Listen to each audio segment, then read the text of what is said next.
good day, good afternoon, good evening from whichever time you'll be watching us. Many thanks for having you on board and for choosing to stay with us or for choosing to follow up with our program this morning. How have you been throughout the week? It's been 7 days since we last saw each other on Rise Today, Biashara Tuesday.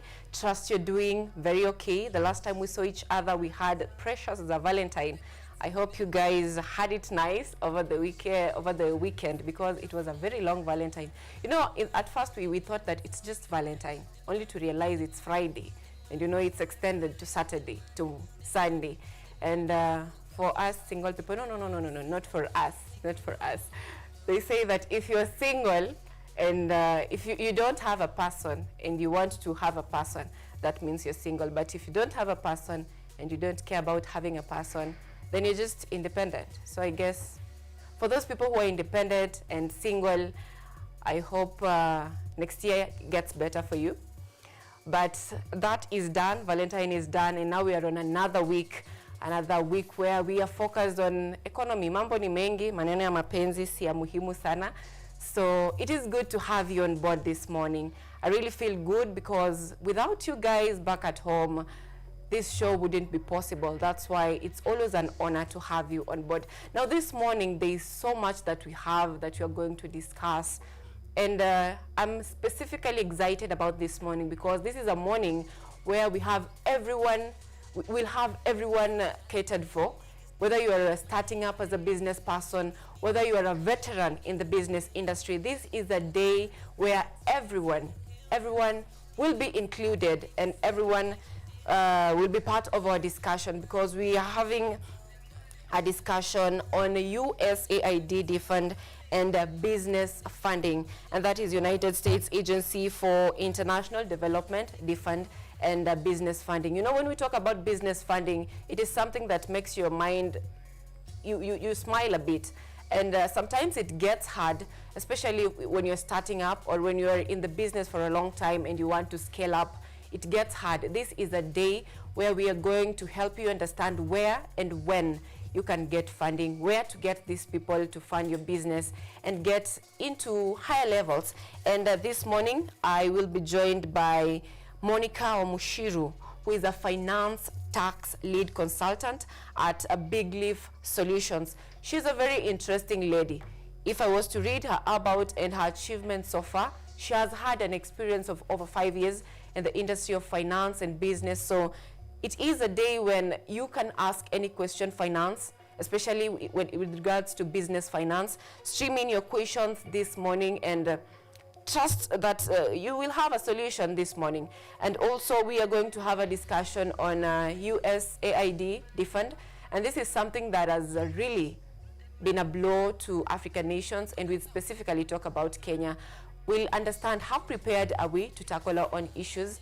There has been gaps that have been seen developing on the shortcomings of our administration in terms of how we manage critical enterprises or critical sectors like the health sector, the education sector. It is a day when we are asking ourselves, how does Kenya move forward from this? How do we move forward from this? The United States cutting off its funding and grants to Kenya. How do we move forward? Can we sustain ourselves? Do we have the resources to sustain ourselves? And if yes, how? These are some of the things that we'll be having on the launch this morning. And besides that discussion, we'll also be having newspaper review right here this morning. And we will be joined by Lucas Gidinji Irungu, who is a youth leader. And that will be an interesting discussion because it will be building up on what we will have this morning with Monica. Because if we look at our dailies this morning, we begin with the Business Daily. The Business Daily, the headline that they're having this morning is 33 billion Kenyan shillings contracts grant axed in USAID purge. So this is something that, in as much as you see it is something that you don't want to talk about, ikombali, it is something that it is affecting us. That's why it is in almost all the dailies this morning, and that's what is given prominence in the Daily Nation, and not Daily Nation, that is Business Daily. And also other stories making headlines is interest charges on new external loans hit a a record high. Varsities, TVETs face 59 billion Kenyan shillings funding hole, and banks see higher defaults on loans. And it's quite interesting here on banks seeing higher defaults on loans, because last week we had different banks lowering their lending rates, and we saw that this is something that maybe will be of good, will be of positive impact to our economy. And right now we are seeing a contradicting headline here that banks see higher defaults on loan. That is something that we'll also be tackling with Monica, so stay tuned for that also. And then former Cusco boss Ototo wanted for theft surrenders. This is after days of hunting, because apparently alikuwa ameingia nyasi, so it has been michezo ya panya, what do we call them, paka na panya, and finally he has surrendered. And we expect a verdict to be delivered today. So that is on the Business Daily. On the Standard, their big headline is taming Raila. And you know, and they're saying even before the dust has settled on Raila Odinga's loss in the African Union race, a push for his appointment as Prime Minister is gaining momentum. You know, hata hatujatulia, like asira haijatutoka bado. We are still complaining, blaming Ruto for his failure. We are still blaming the diplomacy of our nation. And we are back on local politics. Everyone wants to tame Raila. Gachagua on this side calling him, on the other side the government, Kindiki saying that we want you to work together with the government, just as we have been working together during the AU campaigns. And now he's the man in the middle, just after losing an international position. Raila is quite blessed, because unapoteza kiti na watu wanakutafuta na kazi. Wanakutafutia kazi, even if you don't want, they still look for job. That is quite interesting. We shall be having that discussion this morning. And on the Standard, on the business side of the Standard, they're saying, if economy is growing, why are Kenyans getting poorer? You know, the other day, I think it is 2 weeks ago or 3 weeks ago, on Bunge la Mwananchi, our treasury CS said that the government is working on ways of increasing disposable incomes. He gave different reasons why Kenyans still don't have money. And every time Mbadi speaks, he says that the economy is growing. Every time Mbadi opens his mouth, he's really praising this government for the steps that we are making, and in terms of how our economy is progressing. But why is it that we don't have money in our pockets yet? So that is something that we will be also asking our panelists this morning. So I'm expecting very interesting answers on the same.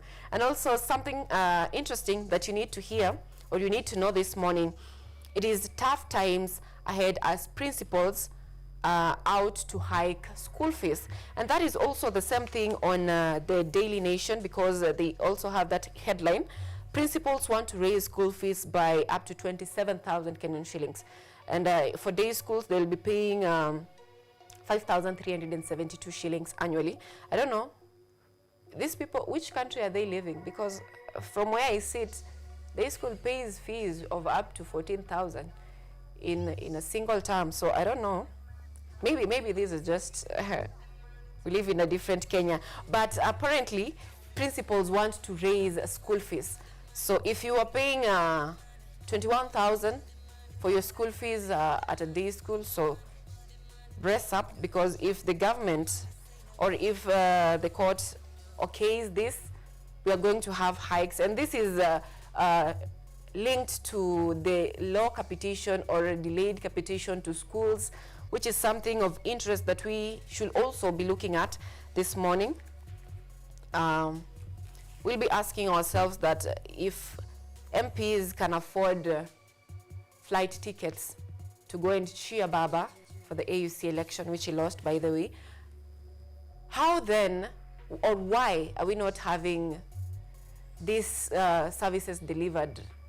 Because most of these people are saying we don't have money, the government does not have money, and there's so many graft cases going on in the country. So that is just on schools and capitation. And then the biggest headline on the Daily Nation this morning is, why Kenya keeps losing top jobs race. And this is quite interesting because we have been blaming Ruto for Raila's loss so much that someone says kama Raila ange campaign peke yake, probably angeshinda. But now the Daily Nation are telling us this morning that this is a Kenyan problem because since 2017 Kenya has been losing on international jobs. So is it our problem on the diplomatic side, or is it a problem with Ruto, with Uhuru, with our presidents? That is a discussion we'll be having this morning. Or is it our policies that are, I almost say the wrong word, or is it our policies that are on the wrong track? And also on the Daily Nation, we have had several demise of our leaders. They have been given prominence. Tribute pour in for fallen KEFSA boss. And we also have, is it Mumias? Yeah, we had 2 deaths reported yesterday. That is something that we should not. So that is on our dailies this morning. Before we get into this discussion, let's take a look at what is happening on the roads and the weather this day.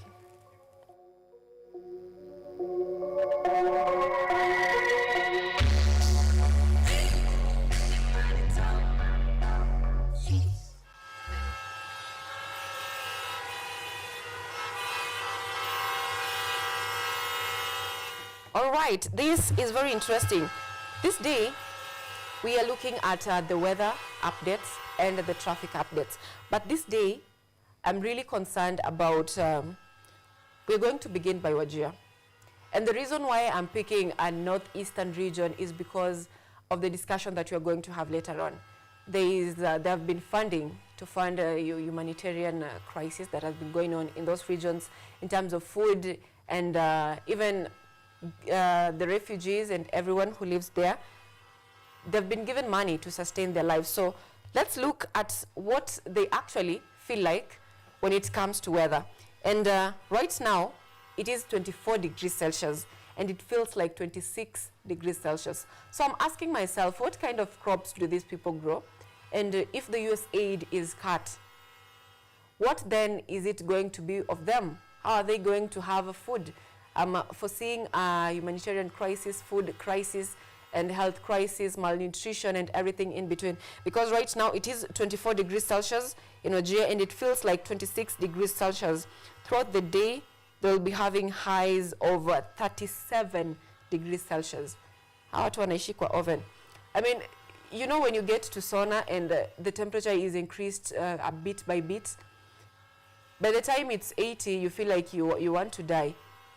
But these people, that temperature that you feel like, okay, it's becoming uncomfortable, that is a normal temperature for them, 37 degrees Celsius. So it's quite interesting.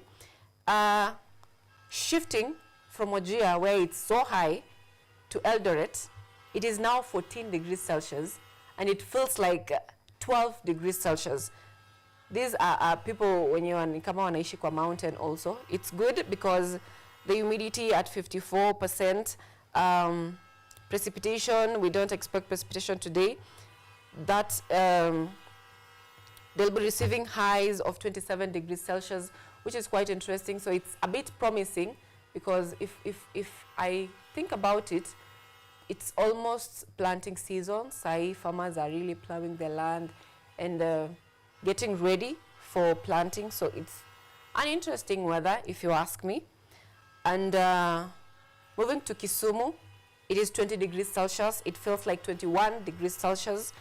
They'll be receiving highs of 32 degrees Celsius. And at around, there's no sign of rainfall, no probability of rainfall this day. Moving on to Mombasa, it is now 26 degrees Celsius. Same as Wajir, feels like 28 degrees Celsius. They'll be receiving highs of 31 degrees Celsius. And the probability of rainfall from 1 p.m. to 3 p.m. So you can carry your umbrella just in case. And then back at home here in Nairobi, it is 17 degrees Celsius. Feels like 16 degrees Celsius. And there's something about Nairobi. It's heating, like, kuna joto. I don't know what's happening because where I'm standing right now, I'm sweating, literally. And it's 7:52 a.m. So I'm wondering how it will be like when it's at noon. It's been hot of late. I think it's just how it is. I don't know how Nairobi people plant, but when it could be home, I'll be saying that it is a sign that we need to be tilling our lands, readying the lands for planting. And now when we shift to traffic this morning, very interesting. I'm always interested about traffic because as you get bored on traffic, we are here to entertain you. So it's a win-win situation, like a win-lose, win-win situation. So we begin close to us this day around Ruiru, Kimbo. It's looking quite okay because no traffic except, oh, sorry. My bad, makosa ni yangu. Thika Road, just as always, kuna jam from Garden City all the way to Muthaiga. And also joining is from Karura Forest Gate, that is from Ridgeways Mall. The interchange joining Thika Road is also, there's also snarl-ups over there. And as you enter Nairobi, most roads this day, traffics are moving. And not that bad. Langata Road, snarl-ups, you know, as expected. And also, this is Ngong Road, as expected, also getting to town. There is not so heavy, but traffic is on that side. Nairobi Expressway, things are smooth today. Today is quite interesting, not so much traffic as we enter Nairobi. Only on Langata Road, Ngong Road, and Thika Road, just as expected. Now that's on our traffic this morning. And after the break that is coming shortly after this, we are going to have that discussion that I've really been telling you about this morning, where everyone is included, whether you are starting up as a business person, you're a veteran in the business industry, and you're wondering, where can I get funding? How can I scale up my business? This is a day for you. You need to ask questions because we have an expert in studio. Monica, she's joining us this morning, and she'll be handling all questions with regards to business funding and how the USAID fund is going to affect our country this morning. Now that discussion is coming up after this break.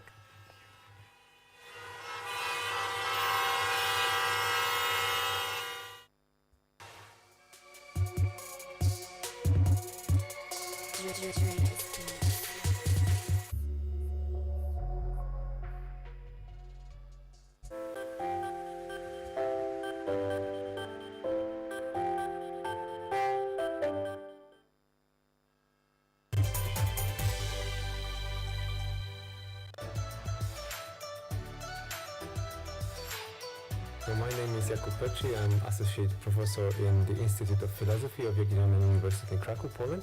And I'm the main coordinator of the Cafe project, which is being here hosted by Kenyatta University.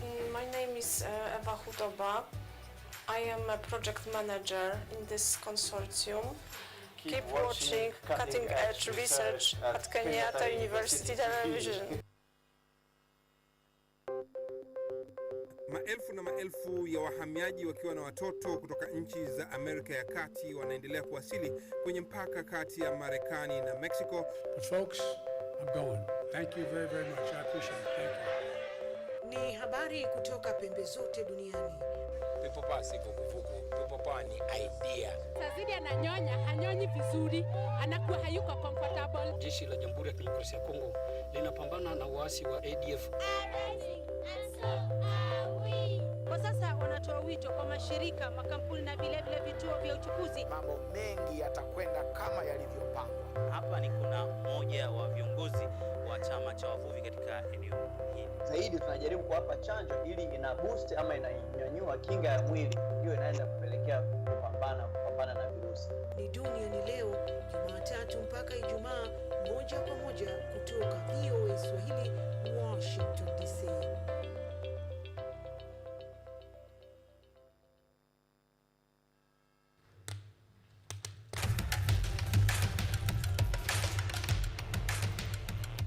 Answers to knowledge.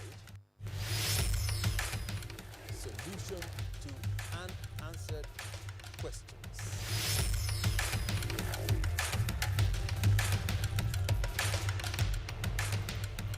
Guidelines to pursuing your rights. And repossessing your property, intellectual or material. This and more only on Law Matters.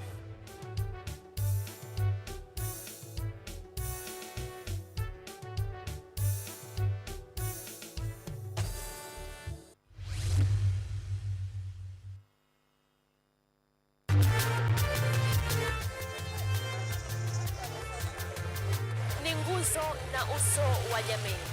Kupanda shuka, akawa tuzo. Ukakamavu wake, ukatii na kumfanya mwenye bidii. Kwa machozi na makeke, akabaini jinsi ya kuweni. Huyu ni mwanamke ngangari, kwa jinsi alivyo ng'ari. Mimi ni mwanamke mwake. Usikose kutazama kipindi cha mwanamke mwake, nami Caroline Kimweli.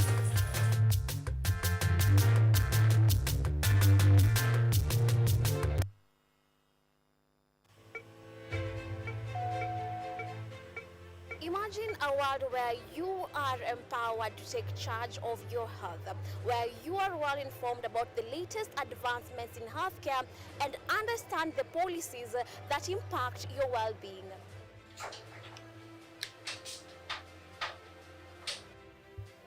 Get ready to take charge of matters your health as we bring you a blend of weekly health features that engage professionals from across various medical fields. When do you decide as a patient, do I need to go see the doctor? We are at a stage where we are seeing all this manner of chronic illnesses and we wait until we get a disease and then is when we go ahead. From the most mundane to the complexities that perhaps seem overwhelming, we got you covered. In terms of the factors that might be attributed, there are hereditary factors that means it could be genetic, so that's one factor. But there are other factors as well, like nutritional deficiencies. So some vitamins such as folate have been identified to be a factor in those. So our mission is to break down intricate health topics into understandable and actionable insights. Join me, Yvonne Kimoma, every Wednesday 9 p.m. on KUTV's News at 9, where your health is our priority.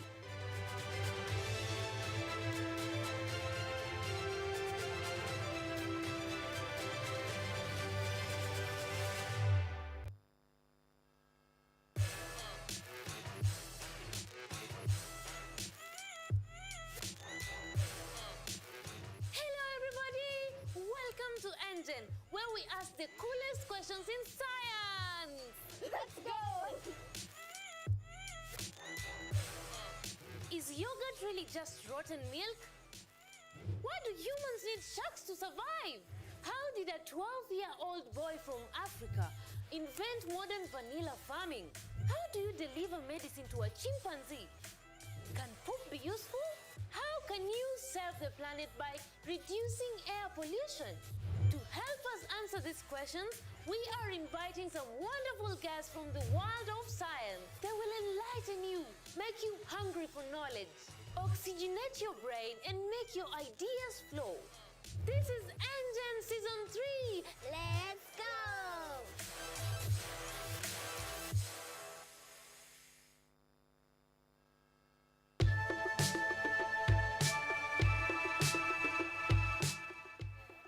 In a world where uncertainty rules and opportunities are scarce, it's time to break from the barrier and unlock your full potential. We must live within our means. We cannot spend money that we don't have. We will explore the fascinating world of investment, trade secrets, business strategies and entrepreneurship. Sasa challenges ziko mingi sana. Packing ya mzigo imekuwa mbaya. Unaweka pesa yako inakataa kurudi. Whether you're a seasoned investor or just starting out, what you covered with invaluable insights to help you succeed.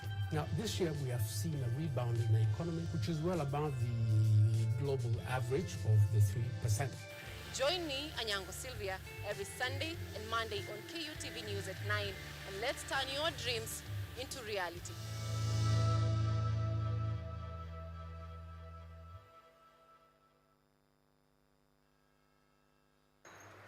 They are powerful and influential. They make decisions in politics, education, finance, agriculture, health, sports, and all aspects of human life. But the impact of their decisions falls on you, the common citizen. KUTV Primetime News Thursday, we ask bold questions and pursue answers to the core to bring you closer to the story. We couldn't have it any other way. Join me, Auma Evans, as I raise matters of social concern to raise your voice from the background to the foreground.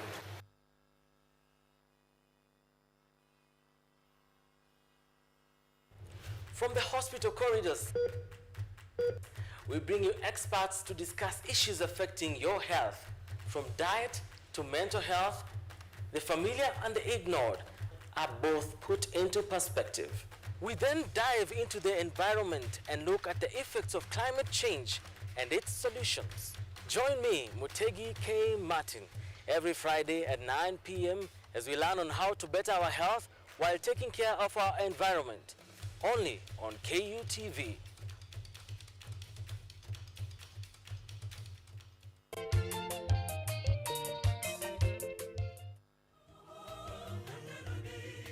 Shaka mtazamaji popote ulipo unapokuwa ukitazama Safina Show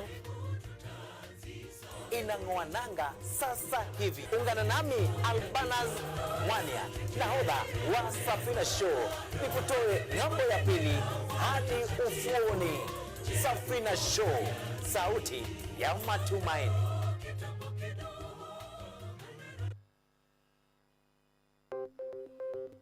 Maelfu na maelfu ya wahamiaji wakiwa na watoto kutoka nchi za Amerika ya Kati wanaendelea kuwasili kwenye mpaka kati ya Marekani na Mexico. But folks, I'm going. Thank you very, very much. I appreciate it. Thank you. Ni habari kutoka pembe zote duniani. Pepo pasi vuguvugu, pepo pani idea. Sazidi ananyonya, hanyonyi vizuri, anakuwa hayuko comfortable. Jeshi la Jamhuri ya Kidemokrasia ya Kongo linapambana na waasi wa ADF. Kwa sasa wanatoa wito kwa mashirika, makampuni na vile vituo vya uchukuzi. Mambo mengi yatakwenda kama yalivyopangwa. Hapa ni kuna mmoja wa viongozi wa chama cha wavuvi katika eneo hili. Zaidi tunajaribu kuwapa chanjo ili ina boost ama inanyanyua kinga ya mwili, hiyo inaenda kupelekea kupambana na virusi. Ni duniani leo, Jumatatu mpaka Ijumaa, moja kwa moja kutoka VOA Swahili, Washington DC.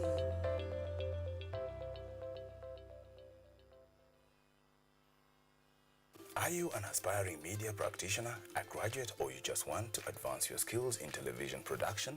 Then welcome to Kenyatta University, where education meets innovation. KUTV, the premier university television station in Kenya, is now offering short courses in TV studio, field technical operations, and video editing. Through these courses, you will acquire hands-on skills on camera operations, media production, lighting techniques, audiovisual editing, and sound and visual control, and how to operate key equipment in modern TV control room. Enroll today at KUTV and discover your full potential in cutting-edge TV broadcasting. Graduates of these courses will receive professional certificates. For more information, visit our offices at KUTV Studios or call us on 020-870-4252 or 020-870-4255 or SMS us on 0739-110-544. KUTV, a new experience.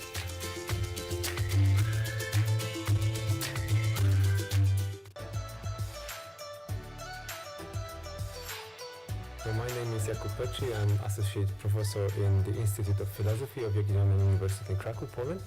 And I'm the main coordinator of the CAFE project, which is being here hosted by Kenyatta University. My name is Ewa Hudoba. I am a project manager in this consortium. Keep watching cutting-edge research at Kenyatta University Television. maelfu ya wahamiaji wakiwa na watoto kutoka nchi za Amerika ya Kati wanaendelea kuwasili kwenye mpaka kati ya Marekani na Mexico. But folks, I'm going.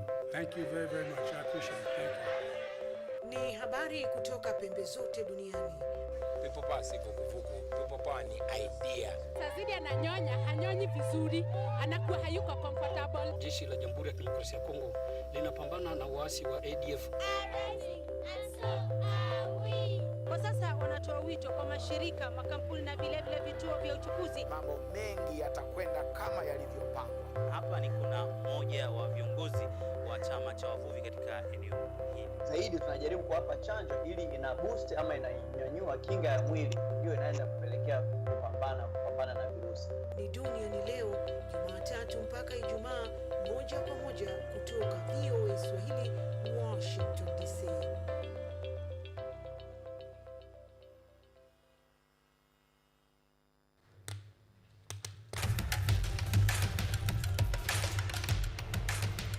Access to knowledge,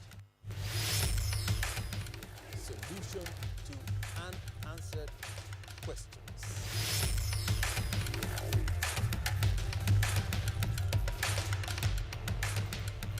Guidelines to pursuing your rights and repossessing your property, intellectual or material.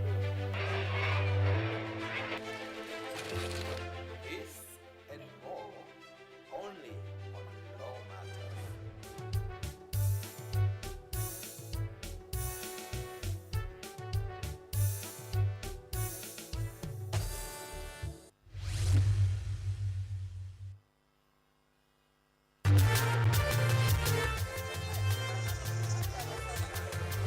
Ni nguzo na uso wa jamii. Kupanda shuka, akawa tuzo. Ukakamavu wake, ukatii na kumfanya mwenye bidii. Kwa machozi na makeke, akabaini jinsi ya kuwini. Huyu ni mwanamke ngangari, kwa jinsi alivyo ng'ari. Mimi ni mwanamke mwake. Usikose kutazama kipindi cha mwanamke mwake, nami Caroline Kimweli.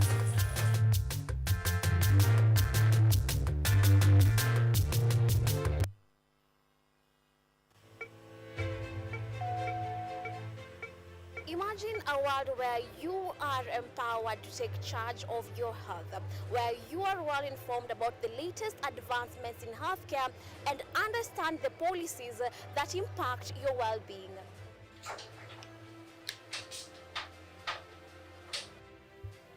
Get ready to take charge of matters your health as we bring you a blend of weekly health features that engage professionals from across various medical fields. When do you decide as a patient, do I need to go see the doctor?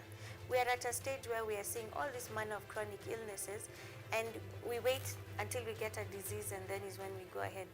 From the most mundane to the complexities that perhaps seem overwhelming, we got you covered. In terms of the factors that might be attributed, there are hereditary factors that could be, that means it could be genetic, so that's one factor. But there are other factors as well, like nutritional deficiencies. So some vitamins, such as folate, have been identified to be a factor in those. So our mission is to break down intricate health topics into understandable and actionable insights. Join me, Yvonne Kimoma, every Wednesday 9 p.m. on KUTV's News at 9, where your health is our priority.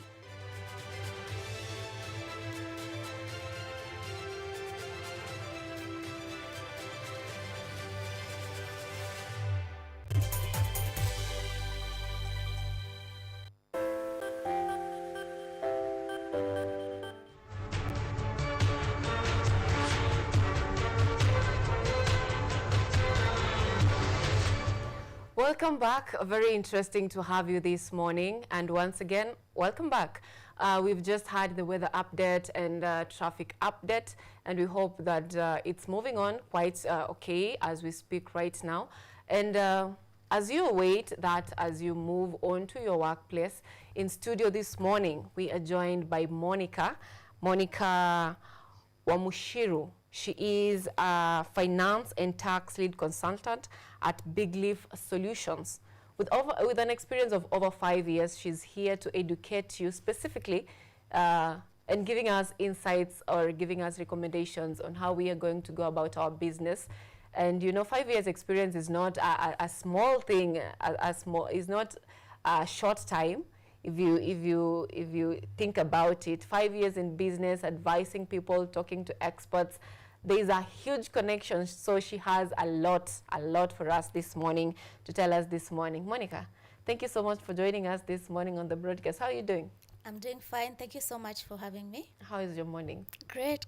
I'm excited. Tell us about what you do at Big Leaf.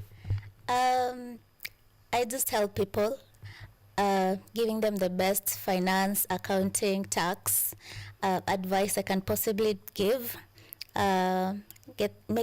Ensuring that their finance processes are efficient, so that they can focus on the key thing, which is the top lines, the revenues, and ensuring that their businesses run smoothly, get maximum synergy from their tax policies and tax practices, and of course ensure compliance.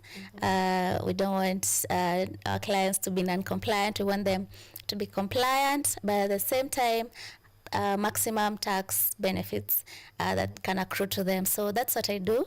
I interact a lot with business owners, and I'm happy to be here. Do you also interact with people who have ideas? You know, they're business owners and they're people who have ideas of business. Yeah, I interact with them a lot.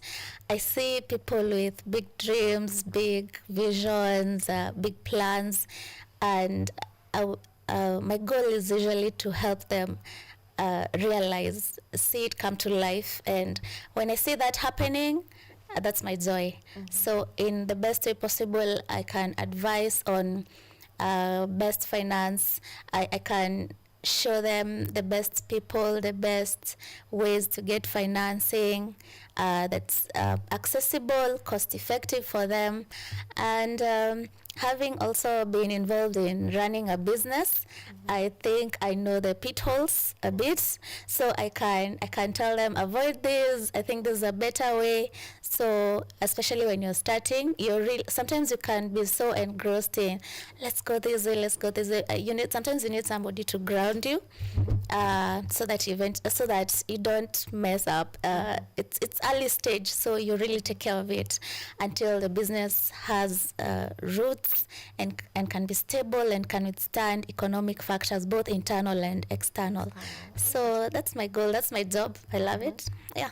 You said you love your job. What's so interesting about meeting new people, meeting new business people? What is the something that you enjoy most in your line of business?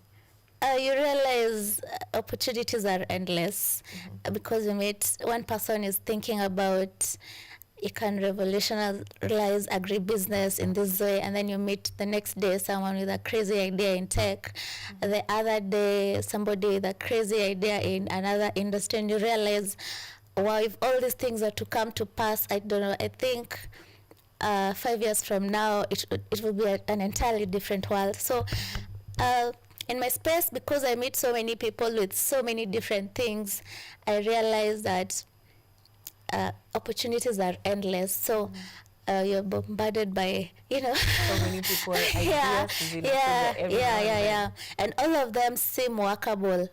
You just have to have the timing right personnel, the right revenue, the right market. Before we get into that, because I know our viewers are really waiting for that conversation. They're really waiting to know how they can get funding. That's the elephant in the room. Yeah. Before we get into that, let's talk about the U.S. fund cut, the temporary freeze. Yeah. I understand that there was a 90-day reprieve to allow a number of sectors to continue receiving funding. But as of today, about 33 million worth projects have been stopped. That's on grants and funding. So how has this impacted us so far? Well, of course, apart from the obvious job losses, job cuts, which are actually, I think the number they're giving, 40,000, that's just the tipping of the iceberg is that's like direct, but the indirect is probably worse. The indirect job losses. So many people will lose their spending power. So everybody else that was feeding off that loop of, say, a person X who was employed and had a certain disposable income, and now they've lost it. So everybody else was feeding off that loop, that cycle. It's been cut. So there's a bigger indirect impact in terms of loss of spending capacity for so many people. So apart from that, what I'd think about it like very critically and say that it's like two sides of a coin. Yeah, it's a problem, and what I'd ask what if I was in government, this is what I'd do. I'd probably sit down and reevaluate my spending, prioritize, say, healthcare and education, especially those emergency aid lines that the USAID was taking care of. Really eliminate the things that are not primary to human needs. But that requires a lot of political goodwill, again, which I don't know if we have here in Kenya. But also I'd rethink my strategy in terms of how we structure aid and grant proposals. So for example, you need to be able to cover yourself for a financial year. I was thinking about it, and those countries, they don't just give us foreign aid, they also have interests. There's a reason they give us foreign aid, because they have their interests here. And you can use those interests as leverage to make sure that you're not so adversely affected, in the sense of try and protect yourself from sudden budget cuts.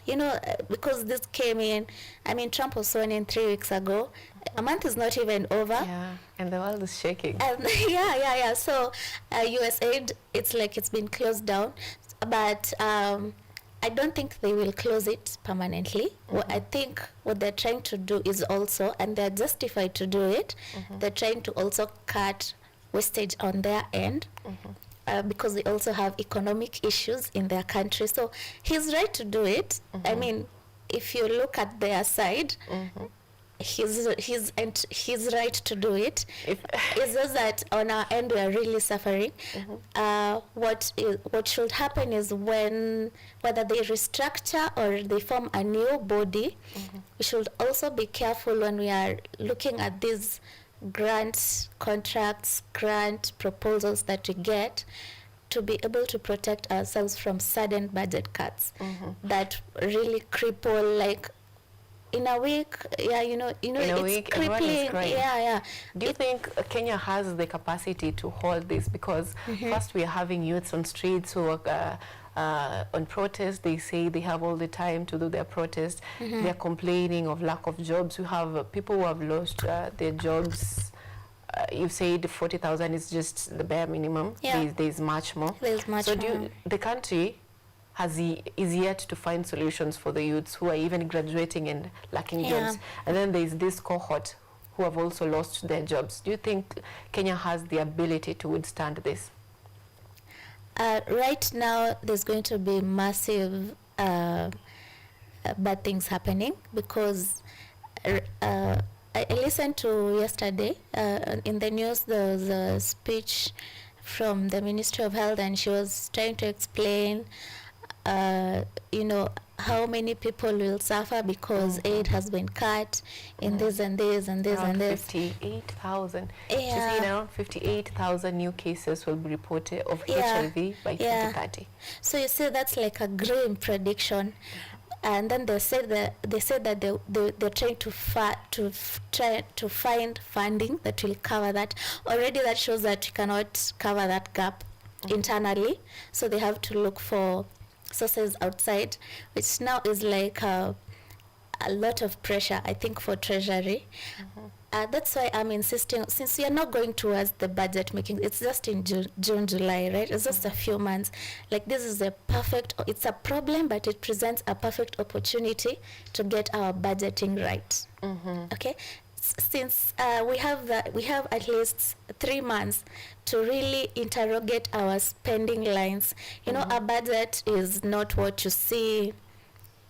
You know, we just get the total figures, yeah.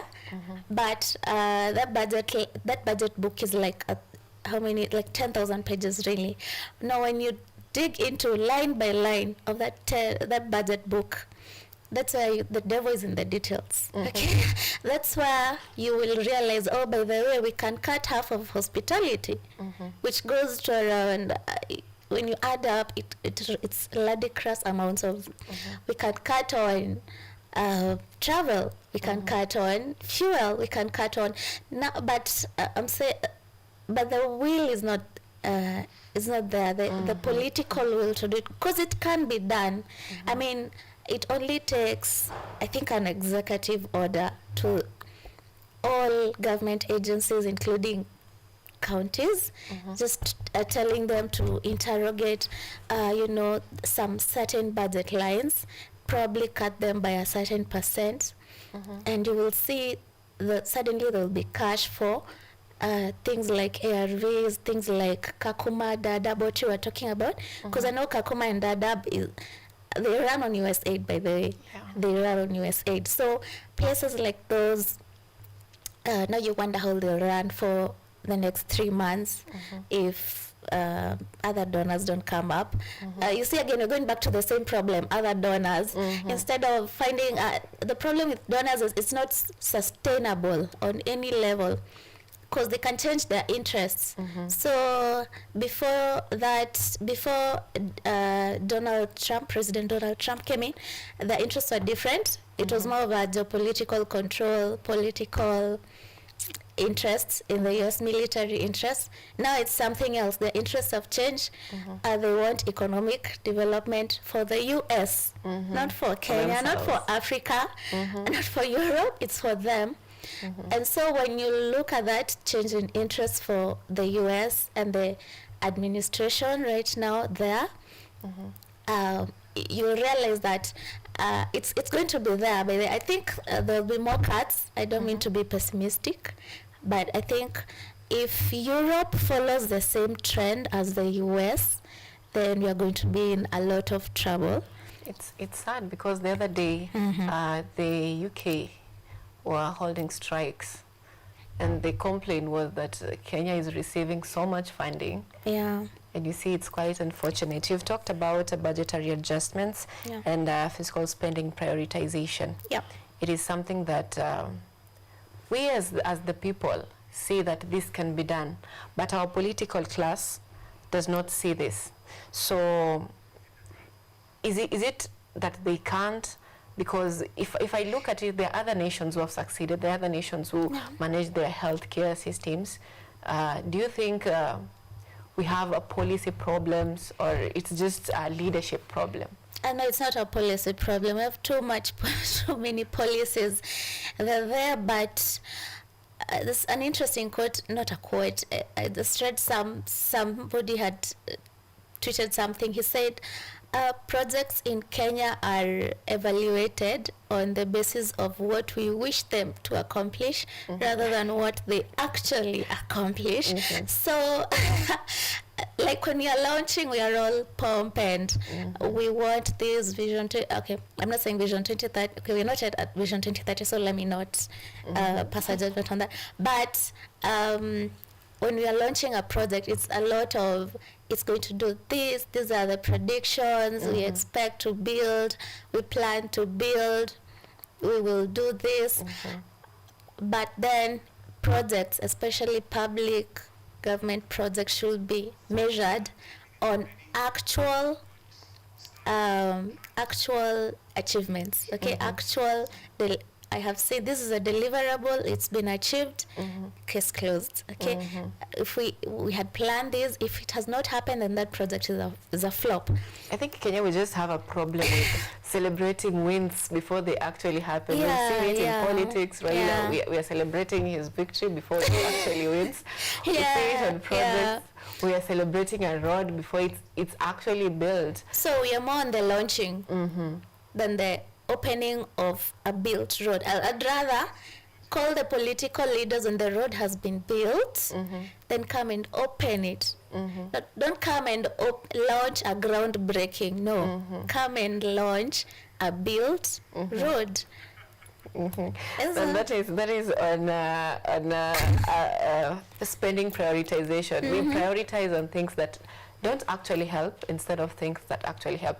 So before we shift to funding, so you actually believe that it is possible in Kenya. 100%. We just have to make our priorities right. Yeah, and I don't know if I don't know why there's no political goodwill, because it is so easy. It is so easy to just get every government department to downsize on non-critical spending. It is so easy. You simply do not pass the budget, because budget making process starts with them. So they make the budget in a panda with levels. So by the time it gets to treasury, it's gone through those stages at the county level. If it's a government parastatal, the budget originated from the parastatal. So at that level, you can control the outcome. Okay, so it's easy to exercise political power and just say that by this time, if your budget on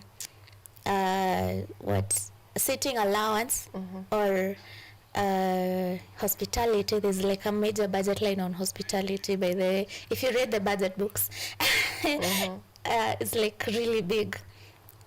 Or other logistics, or they're crazy lines. So you can say across the board, we are all cutting that by 50%. Across of the board, counties. It's going to be a fight with the SRC. Because SRC, you know, these days SRC is just like a barking dog.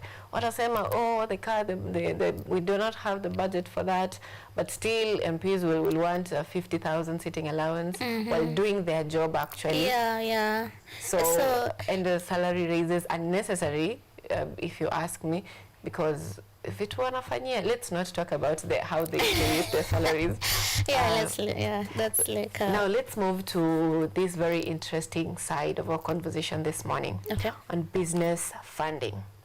And this cuts across whether it's a business that is starting up or someone who has already set up the business. What do you think is the biggest barrier to these businesses getting funding? Wow, that's a big question. The biggest barrier, accessibility. Accessibility. Because the costs most can bear, right? The costs most can bear, because you're in a business, you're generating cash, so cost of capital most can bear. But accessibility and availability, most do not know where or how to get it. Is it tied to procedures of getting the loans? Yeah, so sometimes too much red tape. Sometimes you have to really justify your business. Most times, especially in the formal sector, that's banks, their risk appetite for loans to entrepreneurs is very low, meaning that their lending model does not allow for risky moves.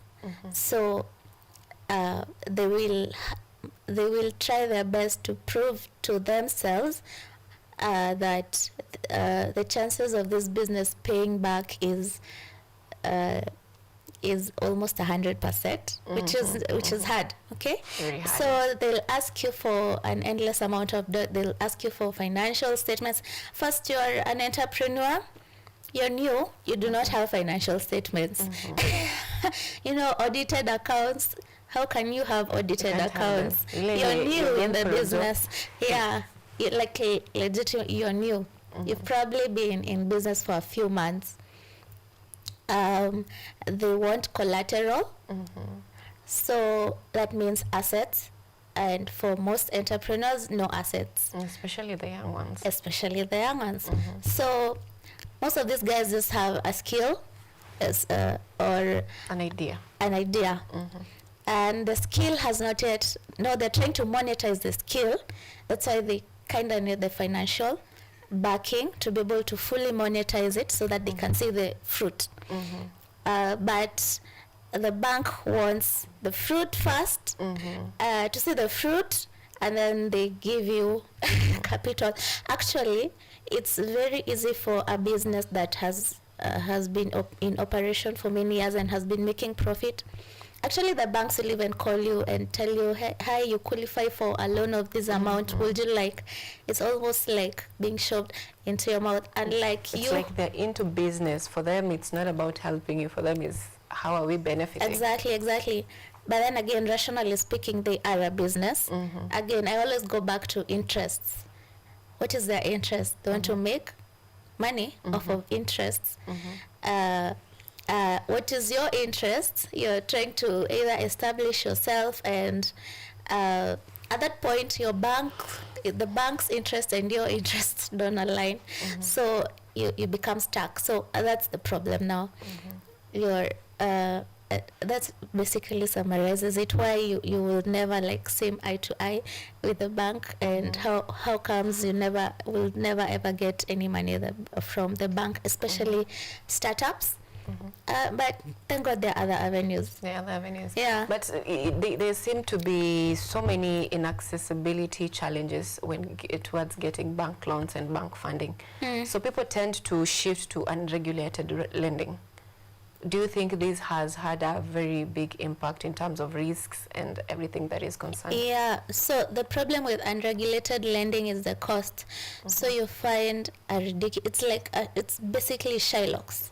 Okay, and they will harass you the moment you do not pay. They will really harass you very badly. And the penalty for late payment is also very high. You can pay double. So if you got, say, 50K, you might actually find that you're paying 100K in repayment. And that is a lot of mental and emotional trauma that they have pulled you through. So I would never, that's like digging a hole for yourself. The more you dig, the more you go deeper. So unregulated lenders, no. Do you think the government should regulate them? 100%. Yes, 100%. Even at least of late, I saw that the government decided to get them off CRB. So if money lending apps, if you had previously, they would list you on CRB for defaulting. Now that affects your credit rating now, even in the formal sector.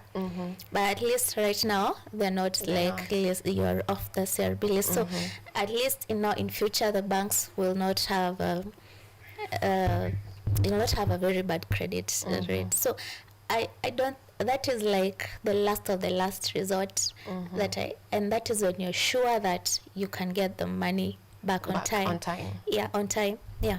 So unless you're sure, don't dig the grave for yourself. Don't go there. And I wouldn't advise that for businesses at all, even for personal finance at all, because again, it is not sustainable. It is not sustainable. Okay, sure. Yeah. Now, data shows that most venture capitalists focus on agribusiness ideas, tech, and these big sectors or ventures. Do you think this is like a barrier, or why are they really venturing into these sectors? I think because of the potential for growth. Yeah. The potential for growth for tech currently with AI, it's like going that direction. So if you have any innovation in that line, there's a possibility for very high growth. Again, agribusiness. So there are two things that really don't go away. Rather, tech is accelerating, and then agribusiness can never really go away because it serves something that you cannot take away, food. So you can't like say we can replace food with something else. No. So food, I read somewhere that the one thing that AI will not replace food. is trading in food. So it's trading e.g. food. So really by 100%, at least that's the one thing you're sure that AI will not take, will not, it will make it more efficient, but it will not obliterate it. There's some industries that will be obliterated completely. So I think also VCs are seeing that, they're able to predict that, so that's why they are also, if they get into plans for and agreements for 5 years, 10 years, 3 years, so they also have to align with how it's going in the global market, how tech is advancing, so that they also ensure they protect their investment. I think that's the main reason why they're going to fintech, tech, agribusiness, and sustainability. Before we, sorry for cutting you short, before we began this conversation, I was asking you about, you were talking about Africa having a pre-decented challenge of you have to show your fruits before. Why is it so much in Africa than in other countries like California or just other states? Well, the African market and the business environment is a lot tougher than there. Obviously, because the market is more advanced. Here, I think we're still taking baby steps. So even the investors are not sure about this market very much. They know there's great potential. We all know Africa is the future. We all keep saying that. So yeah, they know that, but it has, they need proof. There, like in Silicon Valley, it's already proven. So we can list so many firms that have come off Silicon Valley and they're doing great. But here, first, we see first of all a bad trend with startups getting funding and then trying to scale a bit too fast and then dying off suddenly. There has been that bad trend. So people are starting, okay, there's the conservative nature of, then I need you to prove that your business model or your product is actually not to that fight. It's viable and it can sell. Can you sell it? How many units are you selling in a month, in a year? How much is the profit margin on a unit and in total? So what are your operational costs? Because at the end of the day, they also want to make money. So in Africa, you first have to prove yourself. But because the environment is tougher and we've not yet been proven very 100%. But there, they have gone through the learning cycle already. They know. So there, if the idea seems viable, they can predict with a certain level of confidence that this idea is viable, so let's go ahead, or this idea is not viable, so let's halt. They can even help you with developing But here, you still cannot predict with, you can come up with a 2050 idea. You know, like those are some of the challenges now, especially in tech. So you come up with an app, but you're like, what is the revenue model for this app? How are you going, what problem is it solving in the African, Kenyan society? Is Monica going to buy it?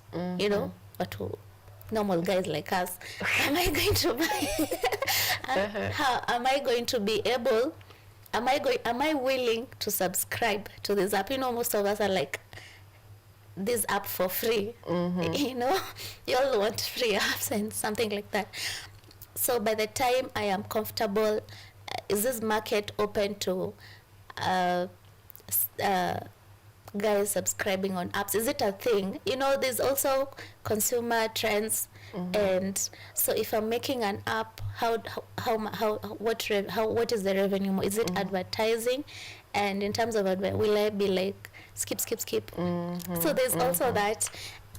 So those are the challenges that tech guys, fintech guys go through. Yeah, and it looks like we have a lot of challenges as a country because the local Mwananchi is struggling to get loans, domestic loans, and our government is also struggling to get the same loans. Like, whether unaenda KCB kuchukua loan, treasury pia inaenda hapo kuchukua loan. So what do you think this has affected our lending as a country? It has really affected. Actually, so I was reading a report, yeah. So you know, the government will borrow in form of bonds, bills. So over 50% of the subscribed bonds and bills are bank financial assets. So banks are the ones who lend the government any money, any money that comes to the government in form of borrowing through bills and bonds locally. 50, or actually close to 60% is from banks. So how do banks first of all get money? It's you, some other guy, we put our savings in the bank, right? Our deposits in the bank. But because I'm not withdrawing daily, right? So the bank has a leeway to use my money to make money for itself, okay? But still balancing that liquidity and investing. So it will take my money, give it to government as a loan, okay? Obviously, government loans are considered low risk. Not like me, whose business is unpredictable. My business, the risk is very high. There's a chance I might not pay. But a treasury bill or a bond is, the bank will consider it a safer investment. And like the returns right now is like 16%, 3 months bill. So then if I'm sitting on a board of a bank, or whoever makes the decisions in the bank, and I am trying to consider whether to give a local person the money or put it in bills, my obvious decision will be the bills. So what does that do to me? It obviously rips off my liquidity, meaning that I don't have cash at hand. And if I'm running a business, cash is king. Like you may have assets worth from here to the moon, hard core assets, okay? But if you are cash strapped, the business may fail. So cash is king. So, but I'm not able to get this cash because the bank is not giving me a loan. It's put not all, most of its money on bills, and it thinks I'm a high risk investment, or rather a receiver for a loan. So it will either give me very limited with very stringent conditions, or not give me at all, and puts the money in the bills, gets its yield back. So the thing is, so the government has borrowed from the bank. How does the government pay? I have to pay taxes for the government to pay. So what does that do? Inflationary pressures that are driven by government spending. So it's full cycle. It's a full cycle. So who suffers the most? I suffer because I'm overtaxed to pay this debt that the bank benefits, because the bank has to be paid. And the 3 months, 6 months, 5 years, if it was a bill for 3 months, the moment it clocks, the bank has to get its money back with interest. Okay, so I have to pay taxes. If the government feels pressure that it doesn't have enough cash, I have to pay more in pay or in affordable housing levy or whatever.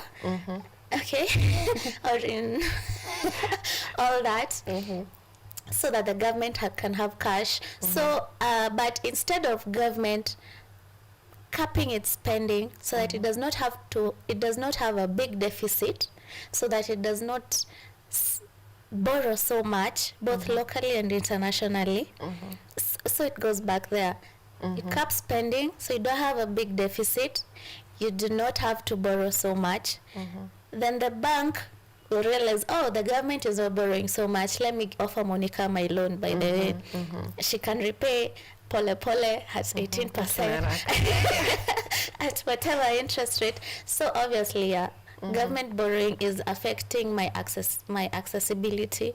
Because now I become second tier client. I'm no longer first tier client. Government is first tier client. I'm like second. We have someone to blame, and it's the government. Yeah. And now, over the past week, the CBK has been pushing banks to lower their lending rates. I understand that this is a problem that the government has created on itself because of there's so much borrowing. At the moment, the domestic debt is at 5.4 trillion, and the overall debt of the country is, I think, 10.6 trillion, which is 70% of our GDP. Yeah. You know, that is quite interesting. Yeah. So, do you think them pushing for banks to lower their lending rates, interest rates, do you think it's something that is going to help push for entrepreneurship in the country? Yeah, it will reduce the cost of capital. Cost of capital will reduce definitely. So I'll pay less in interest rates, which is good for me. At least a tiny bit is good for me. So the better way, I think, would be to incentivize banks to actually look for, because right now the government is kind of broke, okay? Does not have money to inject into the economy to spur up economic growth, okay?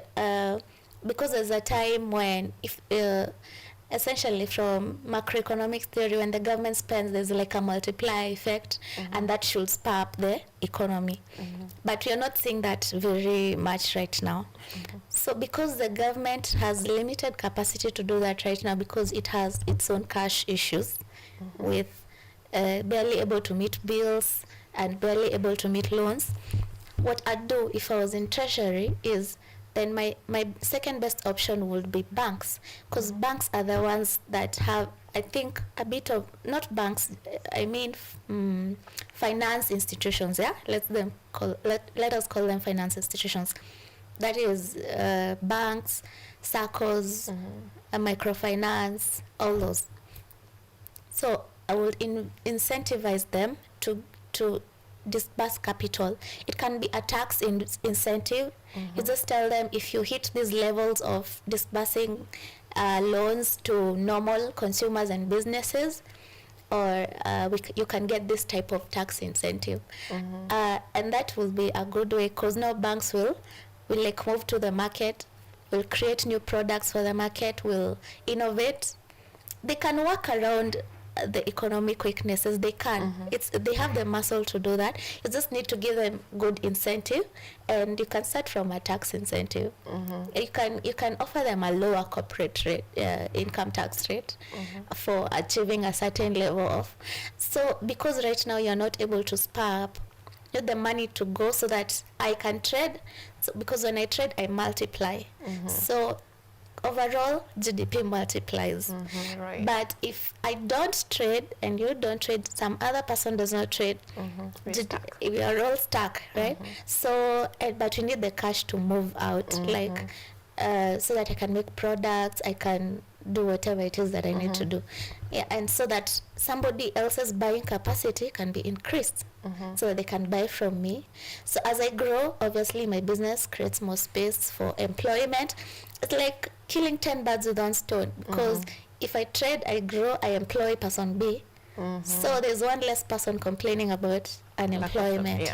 So very interesting. So in Kenya currently, there is the gap between the micro businesses and the businesses at the top. That gap is like increasing. Really big, So what do you think the government should do? Because I understand for an economy to grow, the small, micro and medium enterprises industry need to be more active, because that is where most people are employed, or most people get their disposable income and everything that allows liquidity.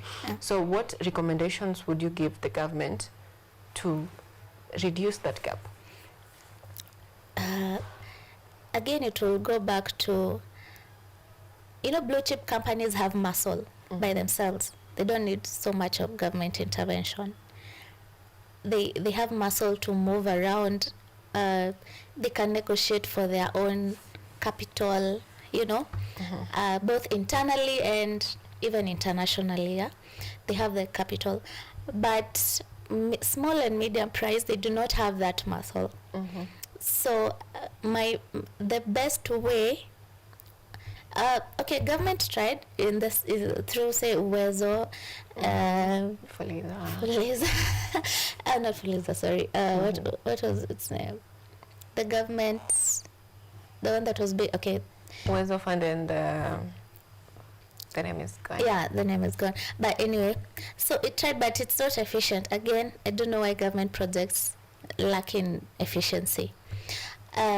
We do not see the desired results despite the disbursement. But then again, there's a level of corruption there. So again, go back to the institutions that are in charge of money and have a seat with them. Again, I'd go back to incentivizing financial institutions, because those ones are the only ones that have the capacity and they can reach SMEs. They know there's SMEs. Each SME has a bank account somewhere. At least most, 99%, they have a bank somewhere. And if they do not have a bank somewhere, they have a pay bill or a till number. So you can use that channel. So you incentivize the providers of capital to actually provide these guys capital so they can be able to run their business. Again, creating a good business environment, a general macroeconomic good business environment really helps with the SMEs. Again, simplifying tax procedures, because the more you make it complicated for SMEs, the more they won't pay. They will find ways to dodge. You will be surprised. So the best way is to simplify your tax procedures. Simplify it. Make it, if you're paying income tax, this. If it's VAT, this. If it's don't have a million procedures, a million, it's just over-regulated with tax. Okay, make it simple so that the mama mboga. I'm actually for the idea we should all pay tax 100%, even the mama mboga. Just be equitable in the sense of fairness and justice. So if you are saying 1%, if she made a turnover of 100 shillings in a day, let her be able to pay the 1 bob. Make it that easy. The way I can buy credit ya 5 bob. Make it that easy. If we have a SSD code that can enable me to buy credit worth 5 shillings, we should have an SSD code that can the mama mboga should know. Just dial star da da da. Easy short code. Easy, like the way everybody knows star 100 hash. The same way, or star 544 hash. Everybody with a phone knows that. Same, very easy short code. You just put in revenue for the day 100. It just does the auto calculations for you. 1% is 1 shilling. And you pay. Auto. It prompts the payment. Yeah, so easy, because that's the only way you reach the informal sector, by the way. Easy, direct, straightforward. Don't give me 10 sets of rules. I won't be able to keep up with that. I'll just shun you, and each time I see you coming, I'll take the other corner. So that's the best way to expand tax base, so that even you're able to collect more, so that you're not cash stricken, so the government can have funds. Because right now, the truth is the employed guys are paying a lot more. Yeah, the informal sector is generating also a significant, like really big amount, but the informal sector does not pay tax. Only a few rather. So, but the tax laws again are not favorable for them. So if we can be able to simplify it so that the government can have its cash, and also incentivize the financial institutions so that there can be a lot of cash, and so that you can get people to be able to produce. Both SMEs, if they're able to produce a trade, they can grow all by themselves. They'll grow in leaps, and you'll see it in the GDP. You'll see it now in per capita. Yeah. Interesting. I know it could be easy. It will be so voluntary for everyone to pay tax if we could be seeing results, There's also like a major thing. Yeah. Now, there's something that our viewer has been waiting for. All these things we are talking about, what government should do may not concern that campus guy who left school and wants to venture in business. Now, take us through the equity funding, the stages, the pre-seed, seed, and how this through these levels they can get funding. Okay. So if you're starting up and you're interested in VC capital, so first identify where they are. Okay. If you're just through a little research online, you'll be able to know where they are, where you can get them, their meetups, so that you can narrow down to your industry and try and find the VC first, even before you go to, pre-seed, seed. Try and have a list of the VC that whose areas of interests are your areas of interest. So that will be the first thing. So just have a list of those who will be interested in funding your project, because they usually have areas of interest, at least most. There are those who go all around, but most of them will have, I'm looking for this industry, that sector, this kind of product. So when you have your information on that, then if you go to the stages of funding through a VC. So you can have pre-seed. So pre-seed is basically when your business is on ideation level.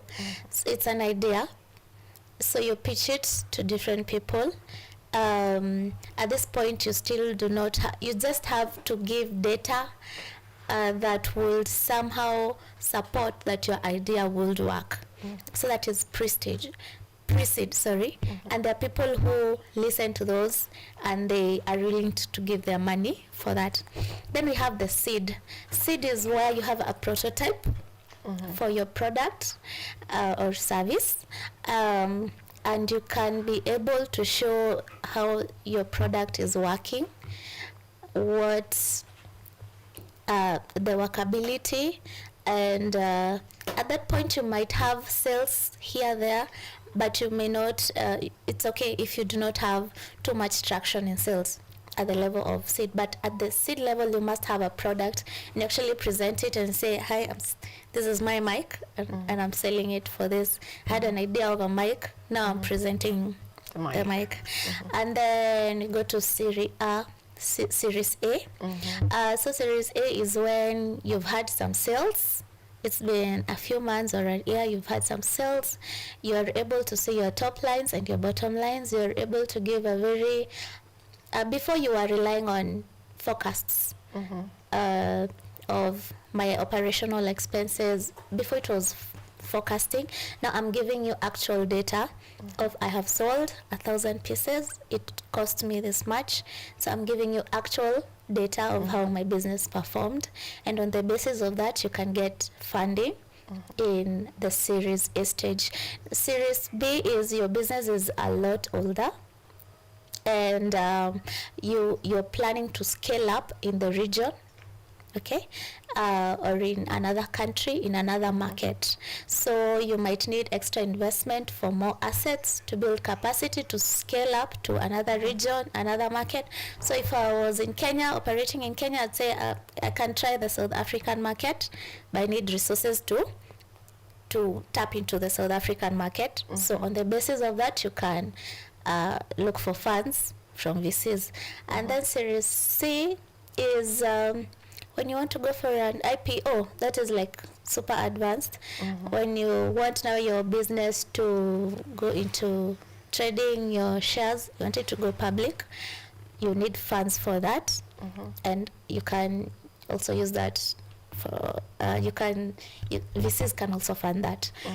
So yeah, so most businesses go up to Series B because not really go to IPO. You can manage yourself. Yeah, most don't go to IPO unless they really grow. Yeah. Interesting. Yeah.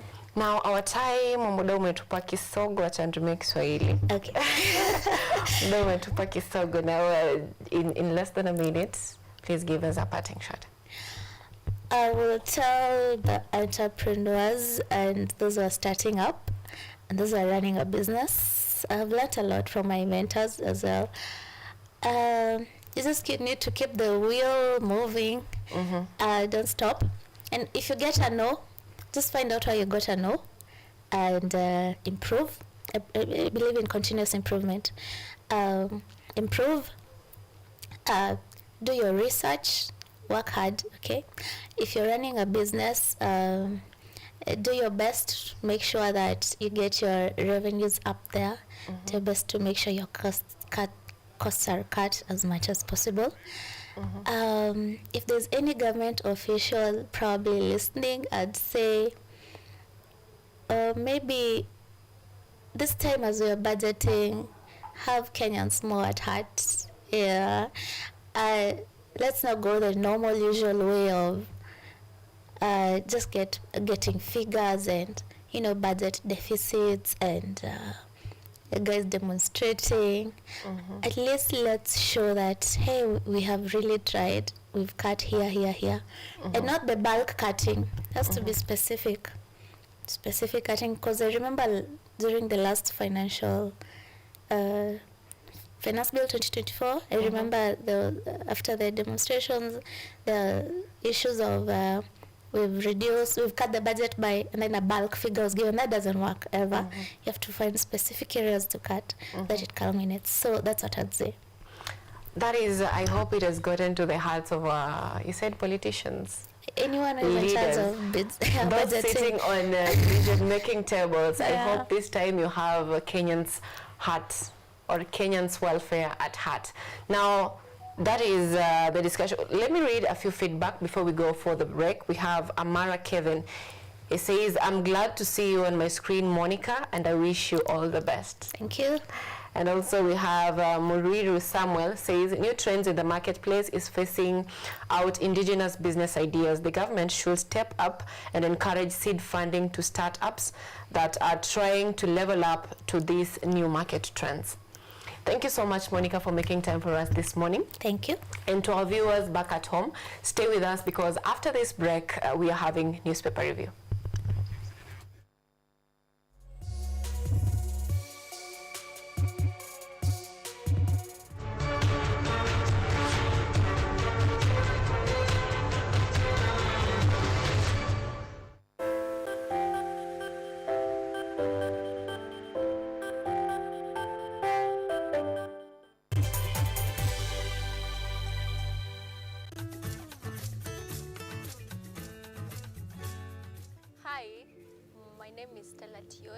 Jina langu naitwa Okemwa Mukwa James. This is Mandela Gaya.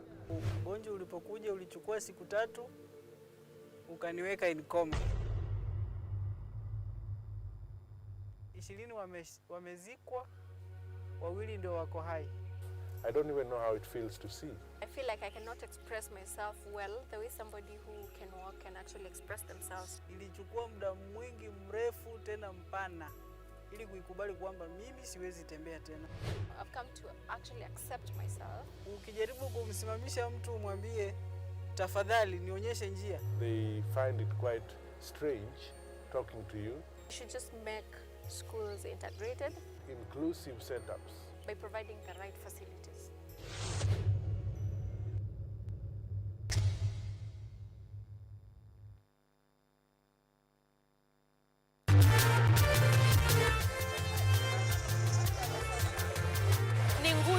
Na uso wa jamii. Kupanda shuka, akawa tuzo. Ukakamavu wake, ukatii na kumfanya mwenye bidii. Kwa machozi na makeke, akabaini jinsi ya kuweni. Huyu ni mwanamke ngangari, kwa jinsi alivyo ng'ari. Mimi ni mwanamke mwake.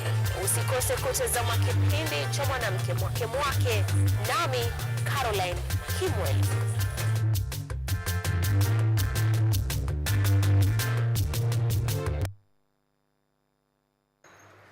They are powerful and influential.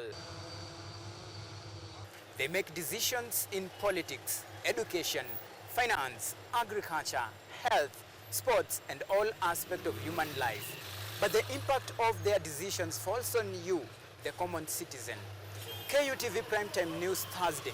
We ask bold questions and pursue answers to the core to bring you closer to the story. We couldn't have it any other way. Join me, Auma Evans, as I raise matters of social concern to raise your voice from the background to the foreground.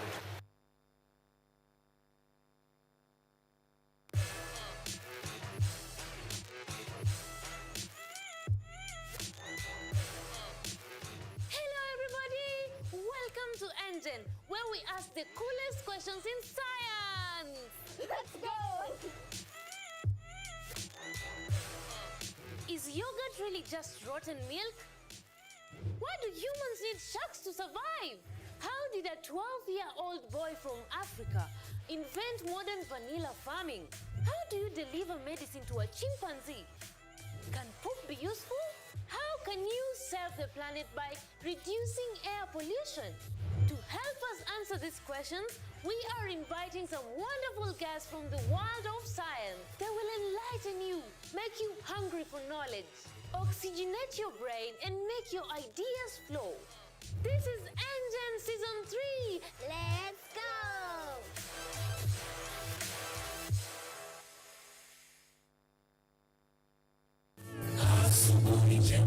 The fear of the Lord is the beginning of wisdom. The Bible says, when he spoke, then he spoke a parable to them, that men always ought to pray and not lose heart. Christ says, I stand in the door and I knock. Whoever hears my voice and opens, I will dwell with him. Like the moon, I will fade, but like the star, I will rise again.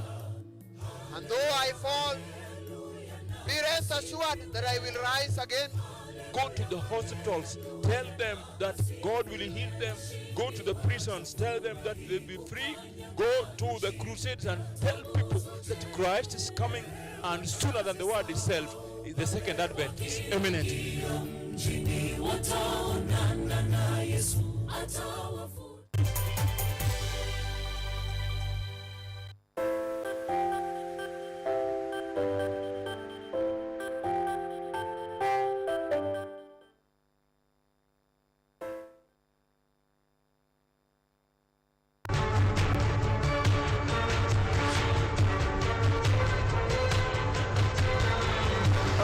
Welcome back onto this interesting discussion this morning, where we are about to talk about the newspaper.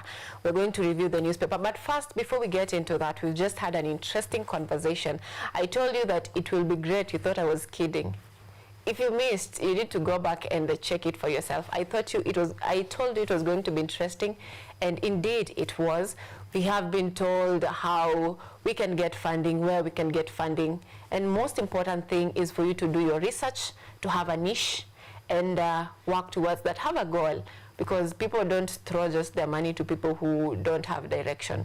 So the important thing that Monica has told us this morning is that you need to have a goal, and that is on the discussion that we've had, and there are a number of feedbacks that are coming in. Anthony Katambe says, congratulations. I guess that is directed to our guest who has just been in studio, Monica. And also, Zephania Odongo Agoi says, glad to see you, Monica. Now, that is very interesting. Thank you so much, dear viewers at home, for always talking to us and assuring us that you are staying with us and you're following it up with us. So this morning also, our guest, Lucas Githinji, is not yet in studio, but as always, I am always having my, should I call you my right hand man or my... Sema hivyo na umetoka kusema ulilia date 14. I heard you. Una shout, Joan. So busy, but we had prepared people about 14. I think the big day is 15th. I think I'll just have to plant my own flowers, because Renua shamba. But pia hata hiyo niko na shida. I'm looking at the Daily Nation page 10, the Drumville saga, tale of Waitito, illegal liquidation and 10 billion land. Sasa nashangaa if land zinaenda hivi left, right and center. Waitito mwenye saizi ako amehukumiwa 12 years or pay 53.8 million kwa ile kesi yake ya $500 million yenye waliweza kuwa yeye, bibi yake and co-accused. Wako hapo hivyo wamebeba saizi mashamba ya cooperative na wanaongelewa kuhusu Hapa tunaongelea kuhusu vile tutanunua shamba, tuanze kupanda maua, we get ready for 2026. For 2026, it's 2026, and you know what is interesting is that the age I'm turning in 2026 is quite serious. I'm worried. The fact is, you're still a Gen Z. You are still a Gen Z. Very important. I am encouraged. You are still in the historic generation. It will always be there. Hata ufike miaka 50, Gen Z ni Gen Z. That's why I get sad hearing people who are supposed to be learned, people are supposed to be educated in serious platforms like National Assembly or the Senate of Kenya. Mtu mzima anasema, ile time mimi nilikuwa Gen Z. Sisi tulikuwa when are you a Gen Z? If you're not Sylvia Anyango and the age mates, then you're not a Gen Z. You know, right now, kila mtu ni Gen Z, but let's not delve into that. You get into mashinani, unasikia wazee wakisema, sisi kama Gen Z lazima tukomboe nchi. Who is Gen Z if you're 50? This guy who says, what is it called? What is his name? In TikTok, he says, ati wewe unasema mimi si Gen Z. Kwanza ni wanuo. Mimi si Gen Z. Mimi si Gen Z. We are not bomb. Very interesting. Now this morning we have very interesting stories on our dailies. Very, very interesting. For the past week, the conversation has been, you know, Raila AUC, we are having celebrations before even we get to winning, before even we get to voting. We are celebrating, we are having flights. You know, someone telling you that Arakisha, mimi niko na flight to catch. I am going to celebrate Baba. Kuimba. Yes. They even carried bunge la wananchi. They even carried the likes of Ledamo Lekina. They even carried everyone to go and celebrate before the chicks hatch. You know, and what has been going around is that in international politics, it's not about who makes noise the loudest. It's about unacheza aje hapa chini. Who are you talking to? Who are you whispering to? And how are you whispering to them? Now, there's been a lot of blame game on why Raila lost. And the Daily Nation today is telling us that nyinyi mmekuwa mkiblame Ruto. Acha niwaambie sasa, shida si Ruto. Shida ni Kenya. Since 2017, Kenya has been losing international jobs. And we have a number of mentions there. We have Amina Mohamed, Nancy Karigitu, and Rachel Omamo, and finally Raila Odinga.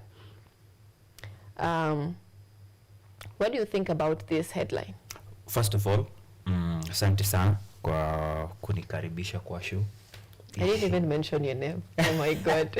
I'll do it kwa hii introduction. I'm Ujwangu Mariam. I'm a youth leader. I'm a youth. I keep saying that. Any other title doesn't matter. Who are you at the moment?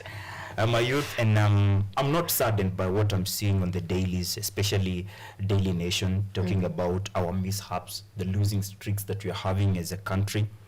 Sends a message to the whole world. In 2022, Kenyans went to polls, elected President William Ruto as the 5th president of Kenya. The president, immediately after he was sworn in, he started his flights to the Asian countries.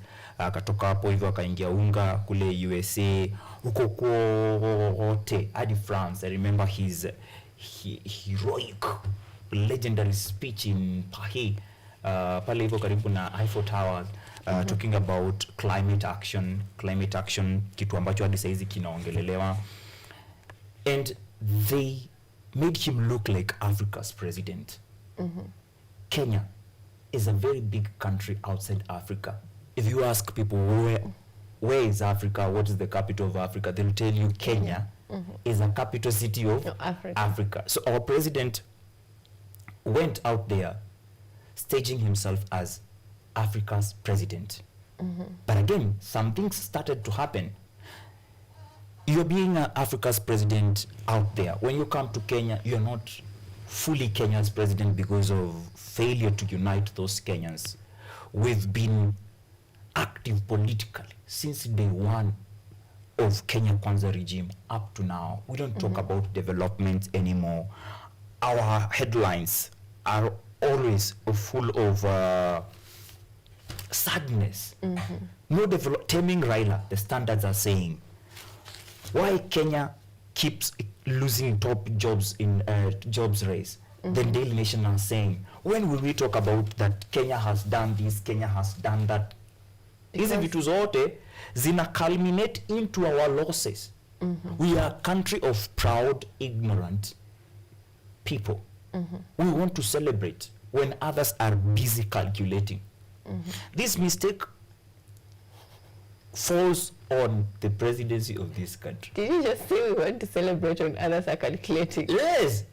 Okay. Wacha nikwambie, round 1, 15th February, round 1, former prime minister, and whom they want to make prime minister again through the implementation of NADCO report, Raila Odinga, was leading round 1. That round had 3 strong candidates: Kenya, Djibouti, Madagascar. Madagascar are being supported by the SADC. Remember, Tanzania's President Samia Suluhu is also in SADC. You may be in COMESA together, but she's in SADC. And she had a lot to grapple with in these elections, that she's a Muslim. What happens to Mahmoud, Ali Yusuf Mahmoud, who is from Djibouti, who is from the Islamic community? Raila, is Raila a Christian or a Muslim? I've seen Baba in so many kanzus, in so many Islam related events. You've seen Baba getting baptized more than 4 times now, I can recount, since 2007. Baba has been getting baptized 2013. Baba got baptized 2017. 2022 ndio sikusikia, because by then in 2022 we had a new person by a nickname Nabii. Nabii Ruto was his name before it changed to Zakayo, Mtozo Ushuru, from Zakayo to Kasongo, from Kasongo to Kaongo.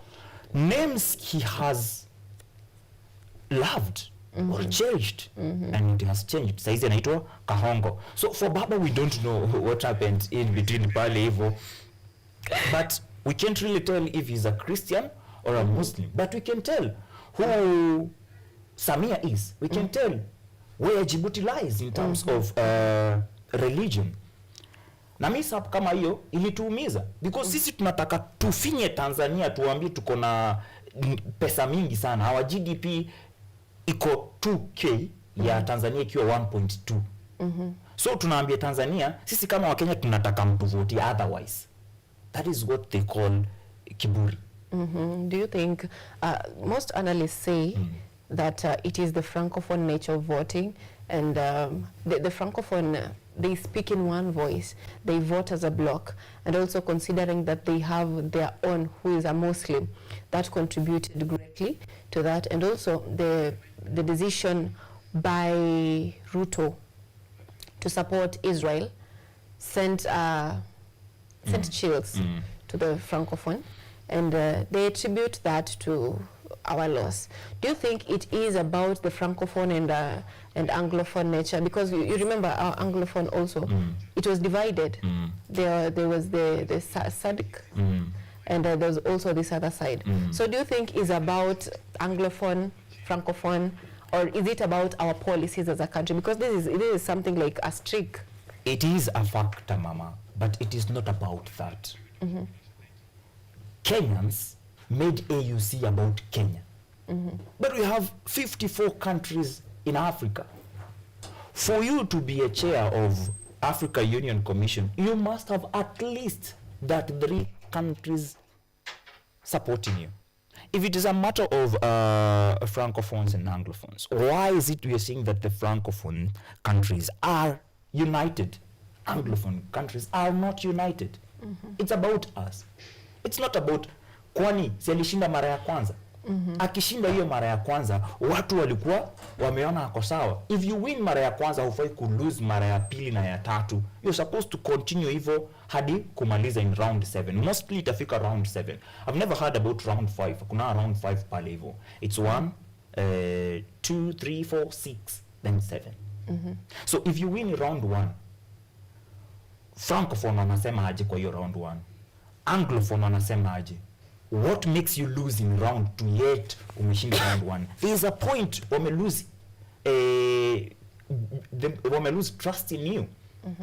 Why are they losing trust in you? Hizo ndio vitu tunafaa kuangalia. Si about hizi haya mataifa yanaongea Kifaransa, haya yanaongea Kiingereza. Sisi kama wenye tu wanaongea Kiingereza, hawa wenye wanaongea Kifaransa tunawatreat aje? The DR situation that is happening under Rwanda-backed M23 who have already captured Goma, they have the airport, they are talking about ceasefire at the moment.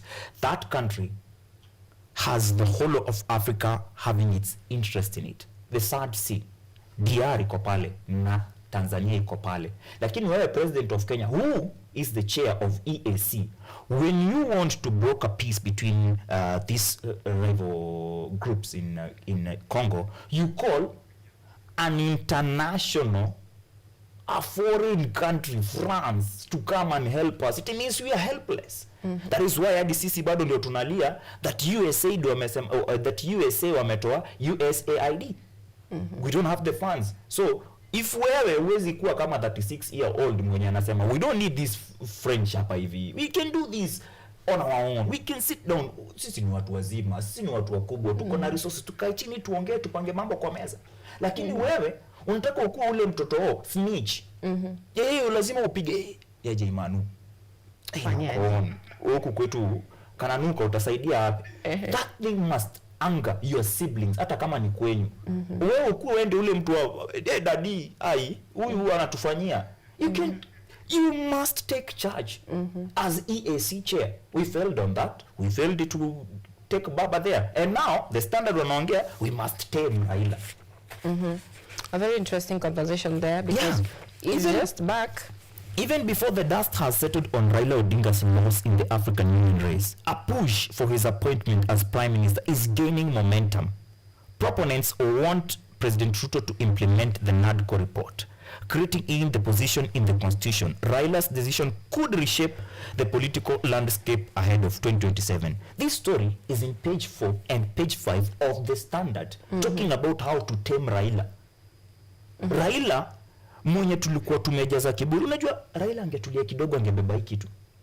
If Raila did not betray the youth of this country under the Reject Finance Bill 2024 last year 25th June, he could have won. Juu bado angeenda angesukumwa pale hivyo. Sikulikuwa na NADCO report. NADCO haijakuja juu ya 2024, imekuja juu ya Finance Bill 2023. Ingekuwa but angebaki side ya Wakenya na waanza kumtuma huko, maybe something could have happened. They are saying, political pundits, not me, that Raila has not been Raila since 2017 election. In 2022, he was a project. Former President Uhuru Kenyatta's project. Kindiki kwa gazeti la jana tarehe 10 na ngapi na 6 alisema ya kwamba their project failed. So in 2024 AUC chairmanship bid, Raila was still someone's project. Did Raila retire a long time ago and we don't know? Ndio kitu hatujajua. We're not supposed to be talking about taming him. We're supposed to be talking about developments, how the country will move forward, not how the politics of 2027 will reshape. Hiyo politics ya 2027 sisi kama vijana bado ndio tutashape. We have shown them that we have capability ya kushape mpaka Africa. It's a discussion that I know we are saying that we should not have, but we are supposed to have. You just say that it's a discussion we should not have. And you're saying that vijana are leading. But they say, what an old man can see while seated, a young man cannot see while standing. Do you think Raila should just stay in giving direction, or should we say wisdom? Let me to the young people.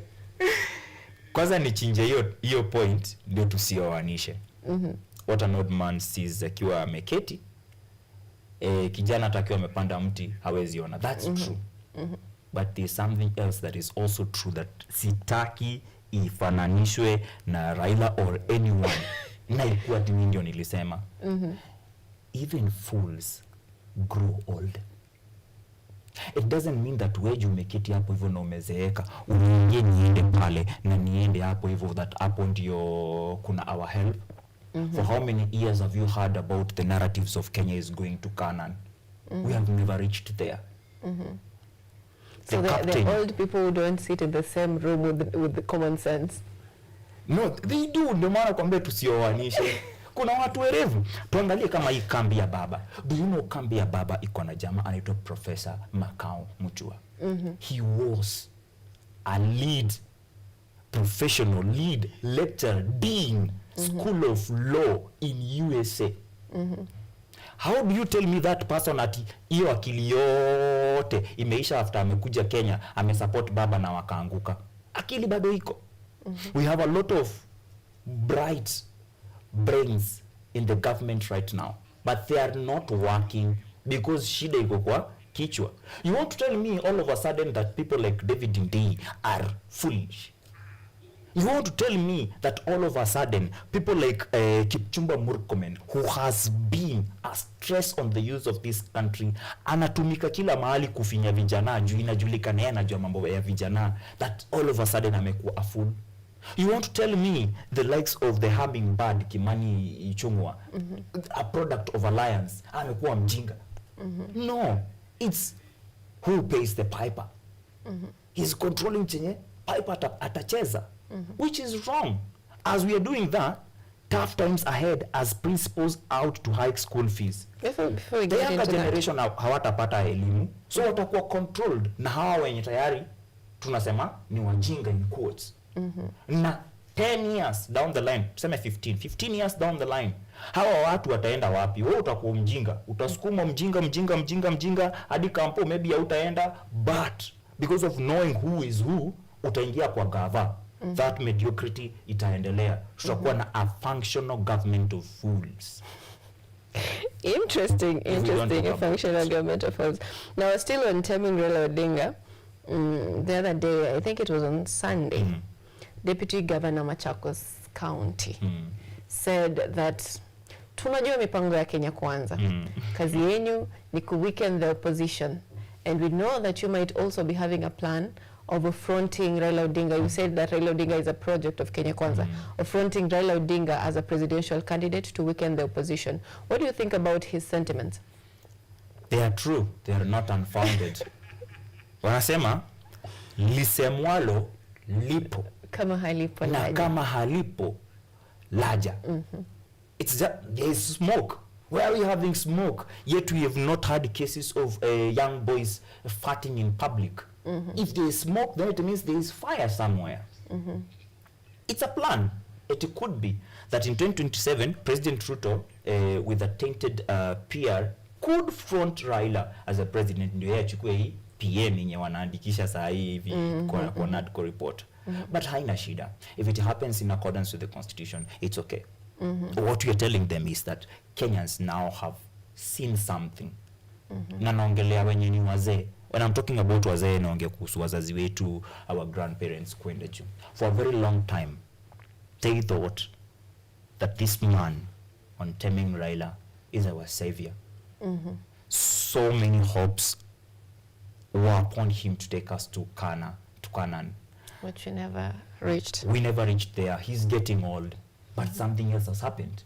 There was a finance bill that could have hurt the whole country, didn't go through. There was a man we said ataanguka. This time around Wakenya walikuwa wanasema ataanguka, alianguka. If wewe bado mahali umekaa hauoni signs up to now, then you're doomed to fail in 2027. You must see the signs. And the signs lies in the numbers. Ndio maana unaona wewe kama kijana saizi ukipoteza ID unaitishwa thao. Na hauna hiyo thao, unakaa months bila ID. Yet kuna mtu anaingishwa kwa border ya Kenya through the northern border, anaingishwa kwa border ya Kenya through the Ugandan border. Inasemekana the 2027 elections will have another big deciding factor. The north, which is Mandera, Garissa, huko kote Moyale, and pale hivyo side za Busia, ingia Uganda. You know, I heard of these things in the early years when I was still not so active in politics. I had a friend from Kuria. he comes from a political background and he was saying that, you know how we won? That Wakuria wako na ID, Wakuria wa Tanzania wana ID za Kenya. Exactly. Wao ndo walikuja kupiga kura. And he was saying that those are the people who made them win. So hayo maneno si mageni jijini. Si mageni jijini. Now in 2027 the plan is, si umesikia saizi Rais Ruto anasema kwamba hakuna verification inafaa kufanyika kama unatoka Somalia unataka kuingia Kenya ama unataka kupewa ID. So utapata kuna Wasomali wa Kenya na kuna Wasomali wa Somalia. Na wote hawa ni mandugu. The same case is happening in Congo, that kuna Watusi wa Rwanda na kuna Watusi wa Congo. Watusi wa Congo wanaweza ingia Rwanda wa vote. Wajipata wako na ID mbili warudi Congo wa vote.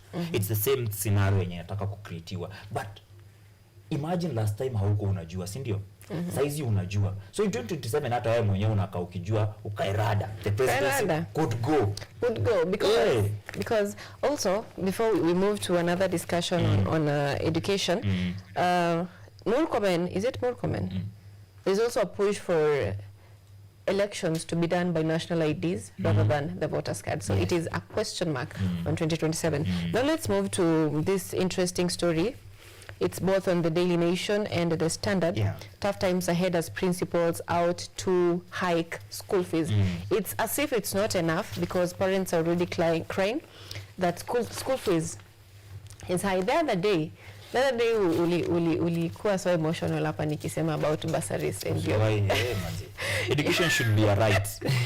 Member of Parliament. Now, as if that was not enough, you're lacking school fees, you're going to look for bursaries, you're not having enough to pay your school fees, that's why you're going to look for bursaries.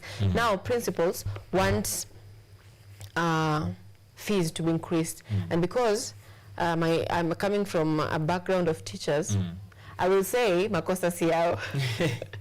Because, you know, capitation is always delayed, and if it's coming, it's less. Schools have so many pending bills. They have so many debts. They're forced to lay off employees. So to them, this is a way of managing the schools.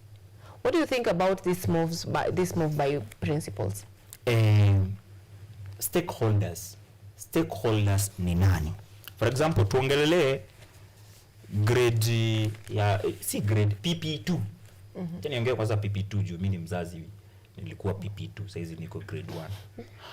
Huyo mtoi, do you know yeye ni stakeholder kwa the board and management ya shule? Yeye ni stakeholder. Juu bila huyo mtoi hakuna walimu, hakuna huyo principal na hakuna hiyo shule. That is why in some parts of Rift Valley kule ndani utasikia kuna shule lakini hakuna shule. Wanatumiwa pesa but ni gate tu iko, the rest ni forest. So in 2015 I was elected the National Secretary General Kenya Secondary School Heads Association, KESHA. It's the same body we are talking about now. If there's one thing I ensured that the students are stakeholders. Sasa wewe ukisikia fee imeongezewa, do you talk? You don't talk. Wanakuambia wewe sio unalipa fee, ni mzazi. Na hizi vitu zinaendelea. Remember a time when I was seeking for a Wings to Fly scholarship in Nairobi County. Nilikatazwa kuenda kwa board kujiongea. Je, mimi si mzazi ama mimi si guardian wa myself ati nafaa kueleza mbona silipi fee. But they allowed me, and that's how I got a Wings to Fly scholarship, went to Kerugoya Boys High School, and in Kerugoya Boys High School I was elected National Secretary of Kenya Students Heads Association. That is 2015. Something happened in that 2015 apart from hiyo yenye wanasema kulibiwa exam. The students of this country, the high school students, were stakeholders. Kama kuna kitu inawahusu hata wao wanaekwa kwa meza. We still have KESHA there. Hatujasikia KESHA students wakiongea, tunasikia tu KESHA principals ndio wanaongea juu hapo ndo kuna hadi principals, hakuna walimu, ni principals na students. Wakati unaambiwa wewe ukiwa wa day school lazima utakuwa unaongezewa pesa, unaambiwa wewe ukiwa wa boarding utaongezewa pesa, wewe hauongei juu ati mzazi wako anafaa kuongea. We need to take these students as stakeholders. Ndio hata wao wajiongee, waseme hapana, hatutaki hivi, tunataka hivi, tunataka hivi. Ndio tupunguze hii kitu inaitwa budgeted corruption. Something that is called bursary ni budgeted corruption. Kitambo ulikuwa unafaa kulipa shule fee yako. Then shule wanafanya hizo capitation zinawekwa. Na gava bado inaongezea zake za kutoka kwa ushuru from the Ministry of Education. siku hizi when you pay direct to the government. So pesa zinaingia kwa National Treasury from wazazi. Lakini pesa hazitoki from National Treasury to Ministry of Education through capitation vile inafaa.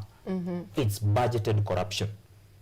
Hapo hivyo ndio unasikia wanasiasa sasa wanasema ni time yote ya kupata mileage, tupea watoto basari. Basari utapea watoto wangapi? Kenyatta University wanajivunia that from Roysambu wamepewa 50 bursaries, 10k each. 50 students class ngapi hapa KU? Not even a class, because in my class we were around 400. Imagine. Sasa hiyo ni in your class. Kwetu sisi tunakuaga university tunaambia kwa sisi ni Bachelor of Being Around, BBA, Bachelor of Arts na Bachelor of Education. Tunakuaga over 800. That's why you have a lot of missing marks pale hivyo jumko wengi sana. That bursaries zimepeana 50. What happens to the rest of the students who cannot afford? Walitolewa kwa hizo bands zilikuwa zimewekwa za muziki. We revert to help because it's not working. Sisi kama vijana wenye tunaambia tuoni tukiwa juu ya mti, bado ndio tuliona tukasema hai work because we are the stakeholders. Useme jueni mzazi unanilipia tu unajua yote. Mimi ndio niko hapo, mimi ndio nasoma. Nisikize. Nikikwambia badala ya basari peana hizi pesa zote ziingie shule. Wacha kusema tio tukue na. There's a friend of mine mwenye alisema Ruto atakumbukwa juu ya kufanya kuwe na single payment system. Ati inapunguza corruption. Inapunguza aje corruption when it is the basis of budget corruption? That government ndio inafaa ichukue pesa zote. Na ipeleke kwa mashule. So hapo hivyo ndio gava ina decide kwenye kuna opposition sana. Mbunge wenyu hatuimbi sisi. So nyinyi hamtapata. Tutaanza kuwa na cases kama hizo za barabara. Unapata places fulani barabara imejengwa, places fulani barabara haijajengwa. Kwa nini? The appointing authority amekataa kuachilia pesa. That is not what should be happening. We should change. And you know, yesterday, Education CS Migos Julius said that wana kwa jina tamu Migos, wakisiwa ngapi unasikia waitwa Migos. Mwenye ameenda sana ni Nyashinski. He said that capitation will be released, and it's released in 3 bands: 50%, 30%, and 20%. So, do you think there's a failure on the government's part in terms of releasing these funds and pushing heads to make such decisions? Yes, there is. Na nimesema ni juu ya hiyo, kila mtu anatafuta pesa za campaign. Na pesa za campaign haziwezi patikana kama zote wanazipeana. Ndio maana hadi wanawaambia kuhusu 50, 30, 20, right? Ndio ikifika hapo hivyo waseme hiyo 20 ikupatikana. Mnaweza niongezea another term nisukume hii mambo. Hii barabara nimejenga imefika hapa hivi. Amwezi niongezea time nisukume. That's what they want to do. But Migos, first of all, congratulations to him kidogo. Juu scandals zenye amepata ni za exam imeenda vibaya sana, but tunawaallow mfanye hiyo KCSE tena na July. Sasa hizi kwa ukifeel kuna subject fulani uliwahi fail KCSE na ikakuuma, unaingia tu July unafanyia unakalia huo mtihani. Wakisema wanataka kudo away with the KCSE kwa education system ya Kenya, now that grade 9 wanaanza kuingia vile inafaa, vile inaanza kuingia vile inafaa. So amefanya vizuri hapo hivyo kupea watu chance. But apart from that, what else can you say the Ministry of Education that has done that is good? Juzi wao wamefanya mambo ya help kurudi. Ni wa Kenya, ni Kenyan needs. In fact, hiyo day yenye kulikuwa kuna release kulikuwa na maandamano tao. Maandamano yenye ilikuwa ni ya students, alafu yameshikana na ya TUK ya university employees huko kukawaka, akasema ni sawa turudini help. We yelled. How do you then credit all that to CS Migos? Julius Ogamba? It can't happen. Ata ajigambe aje. Sasa. Okay, very interesting. Now let's move to this interesting conversation here. Our treasury CS John Mbadi, whenever he stands, he says that our economy is doing fine. And now today the Standard is asking, if the economy is growing, why are Kenyans getting poorer? Why is it that you're saying there is money circulating, we have dollar reserves? Why is it that our disposable income is nowhere to be seen? Do you have an answer to this question? It's a fallacy. There is no growth in economy in the country. It's a fallacy that hatujaweza kujua iko wapi. Angalia dola iko 120 kitu. But dollar kwangu mimi nasikia ikiwa bado venye ilikuwa 150. Na vile tu ukienda kufanya the purchase unapata dola iko chini. I give you 1000. Unajua tuko February. Nikupangie venye tulikuwa tunapanga dhao kitambo. Dhao ilikuwa na mafuta, si mafuta, ilikuwa na maua. Ya shilingi 200. That is maua za 54 ama za so mbili. Dhao ilikuwa unaweka gari mafuta ya 300. Gari mafuta ya 300 inakupeleka mrembo kila mahali unataka nje. Sasa hizi mafuta ya 300 labda ikutoe hapa hivi kupeleke Tao na urudi na Super Metro. Dhao kitambo bado ilikuwa inatosha nitumie another 300 nikupeleka mahali Sylvia Anyango ukule useme hakuna mwanaume mwingine isipokuwa. And this is the best man I've seen in my entire life. But kitambo ndio maana ulikuwa unasikia mpaka wanaume wanakuambia I can buy you the whole world. I think it was possible. But saizi with dhao tuwezi kununulia KM. Wewe utumiwe dhao kwa M-Pesa inafikaga ikiwa punch. Punch ya kwanza imebebwa na fuliza. Hiyo nyingine ikishafika tu hivi unasikia kijana yangu kumekauka. And you're back to zero. Utanunulia mrembo maua ama utanunulia mama yako chakula? But what do they use to the treasury and those people who are giving this data? What are they using? Because you see, for them, my brother was telling me the other day that aliniambia, unajua Sylvia ni wewe unateseka. From what and then he said, is your brother? He's younger than me. Wallahi. He told me that, Sylvia, do you know unateseka? People in Westlands are paying their rent in using dollars. Wewe unateseka. So I'm beginning to wonder, is it that they are getting this data based on the upper class? Who are they interviewing? They are not even using the middle class. I cannot really even tell where they're getting this data from. Come back to Kenya. You are a Gen Z. Your younger brother feels unateseka. Why? Juu yeye anateseka zaidi na ni mtoto kukuliko. Kitambo tulikuwa tunafaa kuna kitu black tax. Na black tax inaisha na sisi millennials. Ningekuuliza ni vile saizi sitaki kukuuliza. How many people have you sent money back home? Kitambo ilikuwa ni responsibility, si ndio? Huko ndio unafaa urudi. Unauliza hawa wa Kenya, dola imeanguka. Kuna watu hata hawajui kama dola imeanguka ama imepanda. Wao wanajua nikiingia kwa mama mboga, bei ameseta hapa hivi, avocado ni 50. Avocado ni 50 aje? Bei ameseta, hiyo sasa tunaongea si super kwa mama mboga, nyanya. Hao ndio watu wanafaa kuulizwa haya maswali. Mama mboga unafeel aje? Wanachukua hizo samples zote, wanaingia sasa kwa bank zenye zinapea hawa mama mboga loans. Wanasema mama mboga hapati loan on this and this. Shida ni gani and how can the government come in? The government has something we call Central Bank of Kenya. It is the main regulatory center ya bank zote. So kama ni kuna mambo ya loan ni nini, hapo ndio wanaongea. So unapata data from banks after umetoka kwa hawa wachuuzi. Toka hapo hivyo ingia sasa kwa corporates. Watu kama Safaricom hawaje experience loss. Kwa nini? Wako na business ventures mingi. Inasemekana for mwanaume ndio akue wealthy. This country is supposed to have 7 streams of revenue. Safaricom wako na ya calls, wako na ya M-Pesa, wako na ya kupeana information ya abductions, wako na njia mingi sana za kupata pesa. So wao bado wako on top. Unaona? But either way, ask them, your clients wamepunguza kuweka pesa kwa M-Pesa. Till zinaisha. Kwa nini?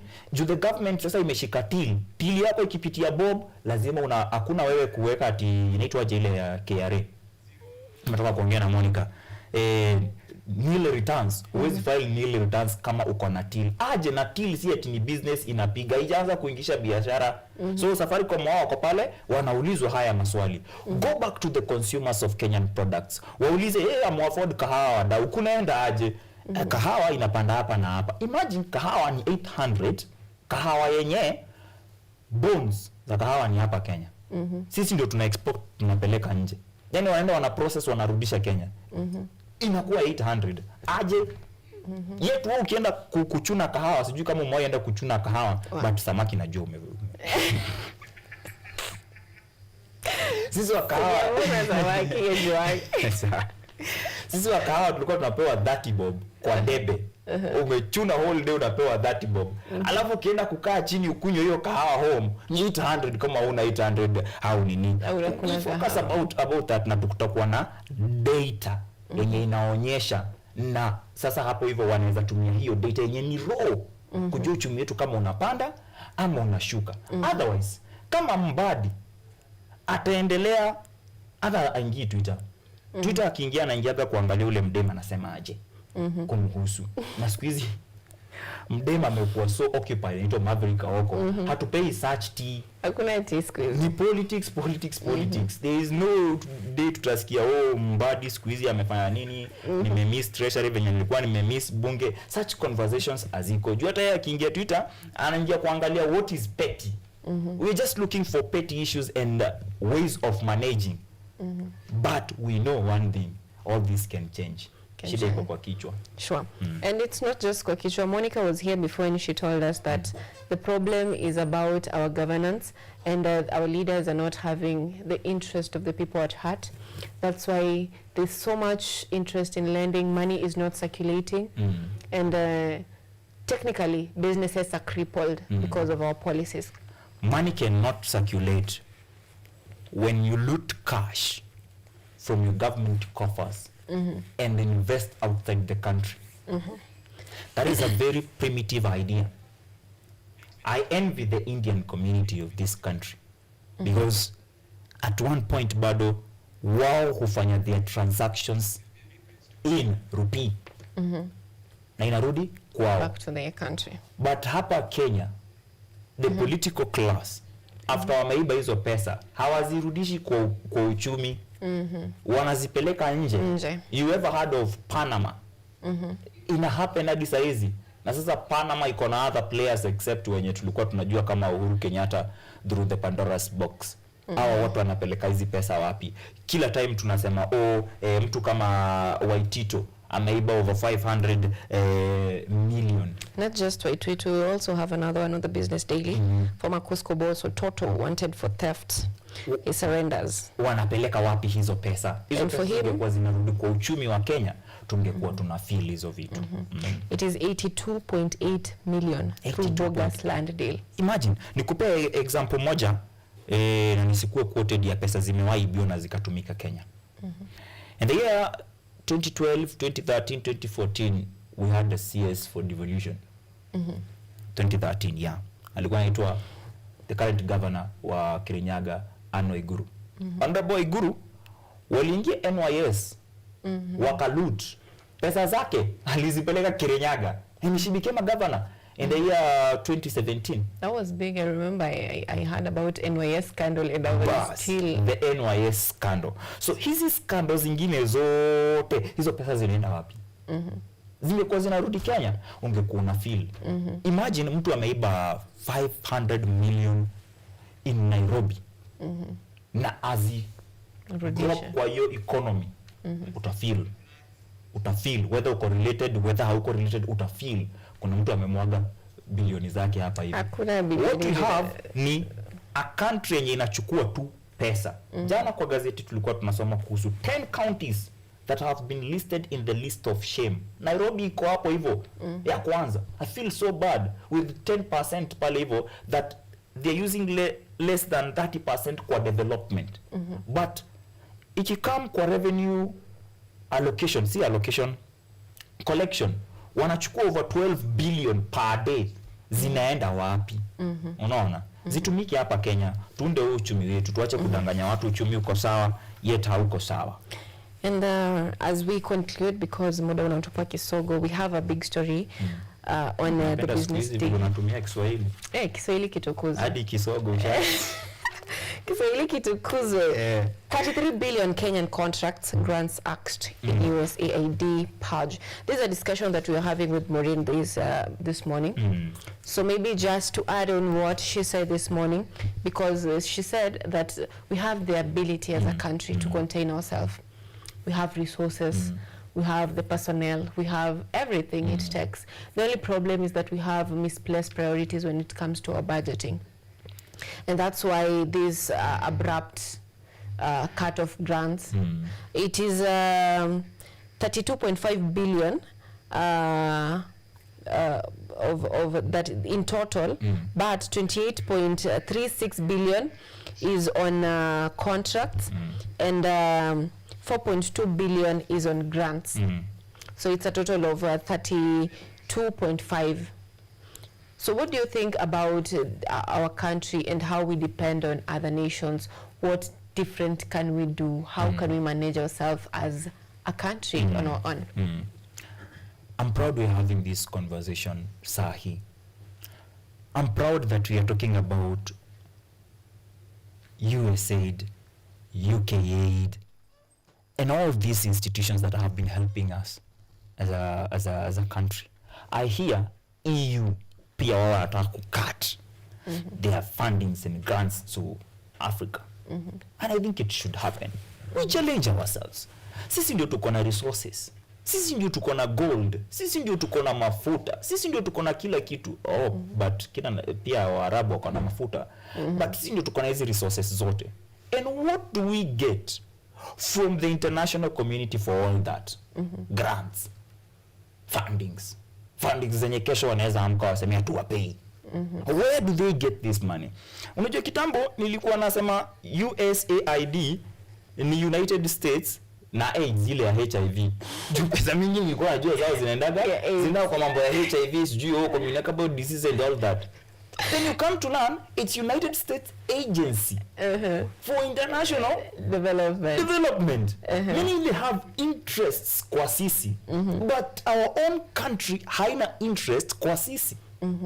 You know what is quite interesting is that after that, okay, there is the 90-day reprieve period, but our own country analyzes the United States exiting funding, and then it comes up with the data saying that, you know, if we don't get funding, if we don't get other donors, by 2030 we'll be having 58,495 more HIV cases, and we'll be having annual mortality caused by TB of 23,500. This is something that they analyze and see that if we don't get further funding, this is what is going to happen. But what they don't do is tell us this is cut and this is what we are going to do to avoid this. So personally, I think there is kuna itilafu. Tupande juu kidogo. Kuna kitu kinaitwa World Health Organization. President Trump, the first thing alifanya ni kutoka kwa World Health Organization. Instead of World Health Organization focusing on cures, vaccines that work and all that, they are focusing on politics. Vile watawape pesa, alafu wafinye policies zao zisukumwe. President wa sasa wa USA, yeye alitaka tu US yao tu ikue US. Siji tuachane na hawa, tujikalishe. Nyinyi inawa affect sana hadi mnalia. Over 20 years, I'm talking about from 201 ndo tulianza mambo ya USAID wanaleta hii mihela yote. Lakini Kenya na tuko na Kalro hatujawahi jitengenezea vaccine. Bado sisi tunaumia na vitu zinaitwa sure. They are not sure at all. Saizi had the current CS Interior akiongea kuhusu kuna matumizi ya dawa za kulevya kwa campuses and all that. Kitambo ulikuwa unaingia kila choo KU, kila hostel KU kuna condoms. Saizi hakuna. Hakuna to a point the current generation, your generation wameanza kusema na si lazima. So we focus on ways that are sustainable sisi kujisimamisha. One, kwa research institute zetu tuko na brains. Ama wataka kuniambia kutoka 201 hatujaipata madaktari wanaweza kutengenezea hizi vitu. Tuachane nazo, sisi tujifikie tunaweza fanya nini? Hata kama next time tutapata fundings, tupate fundings za madaktari experts waweze kutengeneza dawa zetu. Si mtupe dawa Have you ever thought about even the problem hawa watu umeza hizo madawa kila siku upitia? Have you ever thought about watu wa insulin kila siku kudungwa vitu wao upitia? What if we had a single dose unadungwa leo unangojea 3 months? It's more sustainable. What if we had a way ya kutafuta cure? Kumekuja a lot of viral diseases na zote zimekuwa done away with. Niongelele corona kitu imetupata na tumejua.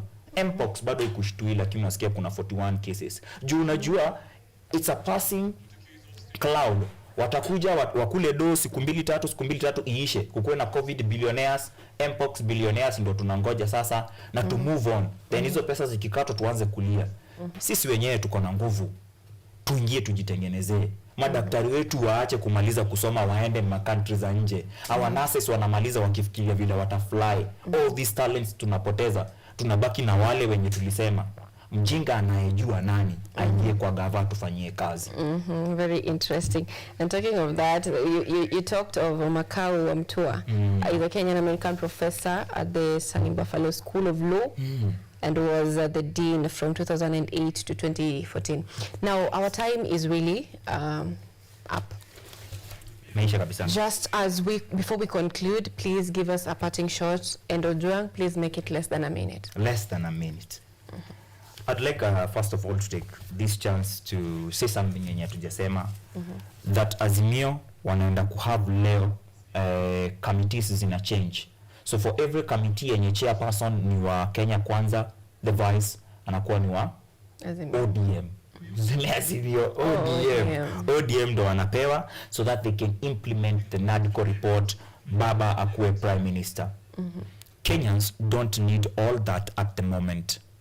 Kenyans are concerned with huu uchumi ambao tunasema uko sawa, wausikie kwa mfuko. I remember ANC wakisema ni pesa mfukoni before waingie kwa hiyo wheelbarrow ya Kenya Kwanza. Pesa mfukoni ndio wanataka kusikia. Education yetu itengenezwe, tuache kumaliza ama kucripple our education system as basic as high school manze. At a period when we are still comparing our president with Kibaki, the late Kibaki, who made free primary education by just executive order ya siku ya kwanza ya siku ya swearing in. We can do it. President Ruto can do it. Please, even if Kenyans will send you home 2027, go home with a legacy.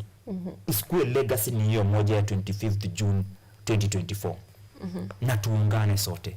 Wakati ni wetu wa kuongea sana sana kwa vijana.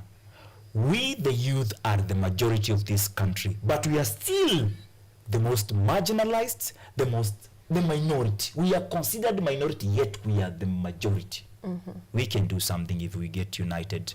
Thank you. Peace and diplomacy works. Violence doesn't. Ask Baba. Thank you so much, Ojwang. Ask Baba. Now that is our newspaper review this morning. I really thank you so much, our viewer at home, for choosing KUTV Rise today. You could have gone to any other station for the newspaper review. You could have gone to any other website for a conversation on business funding, but you gladly chose Kenyatta University Television this Biashara Tuesday. Thank you so much. Now that brings us to the end of Rise Today this morning. I'm ANYANGO SYLVIA. The main studio has been Ojwang Mariam. Have a good day.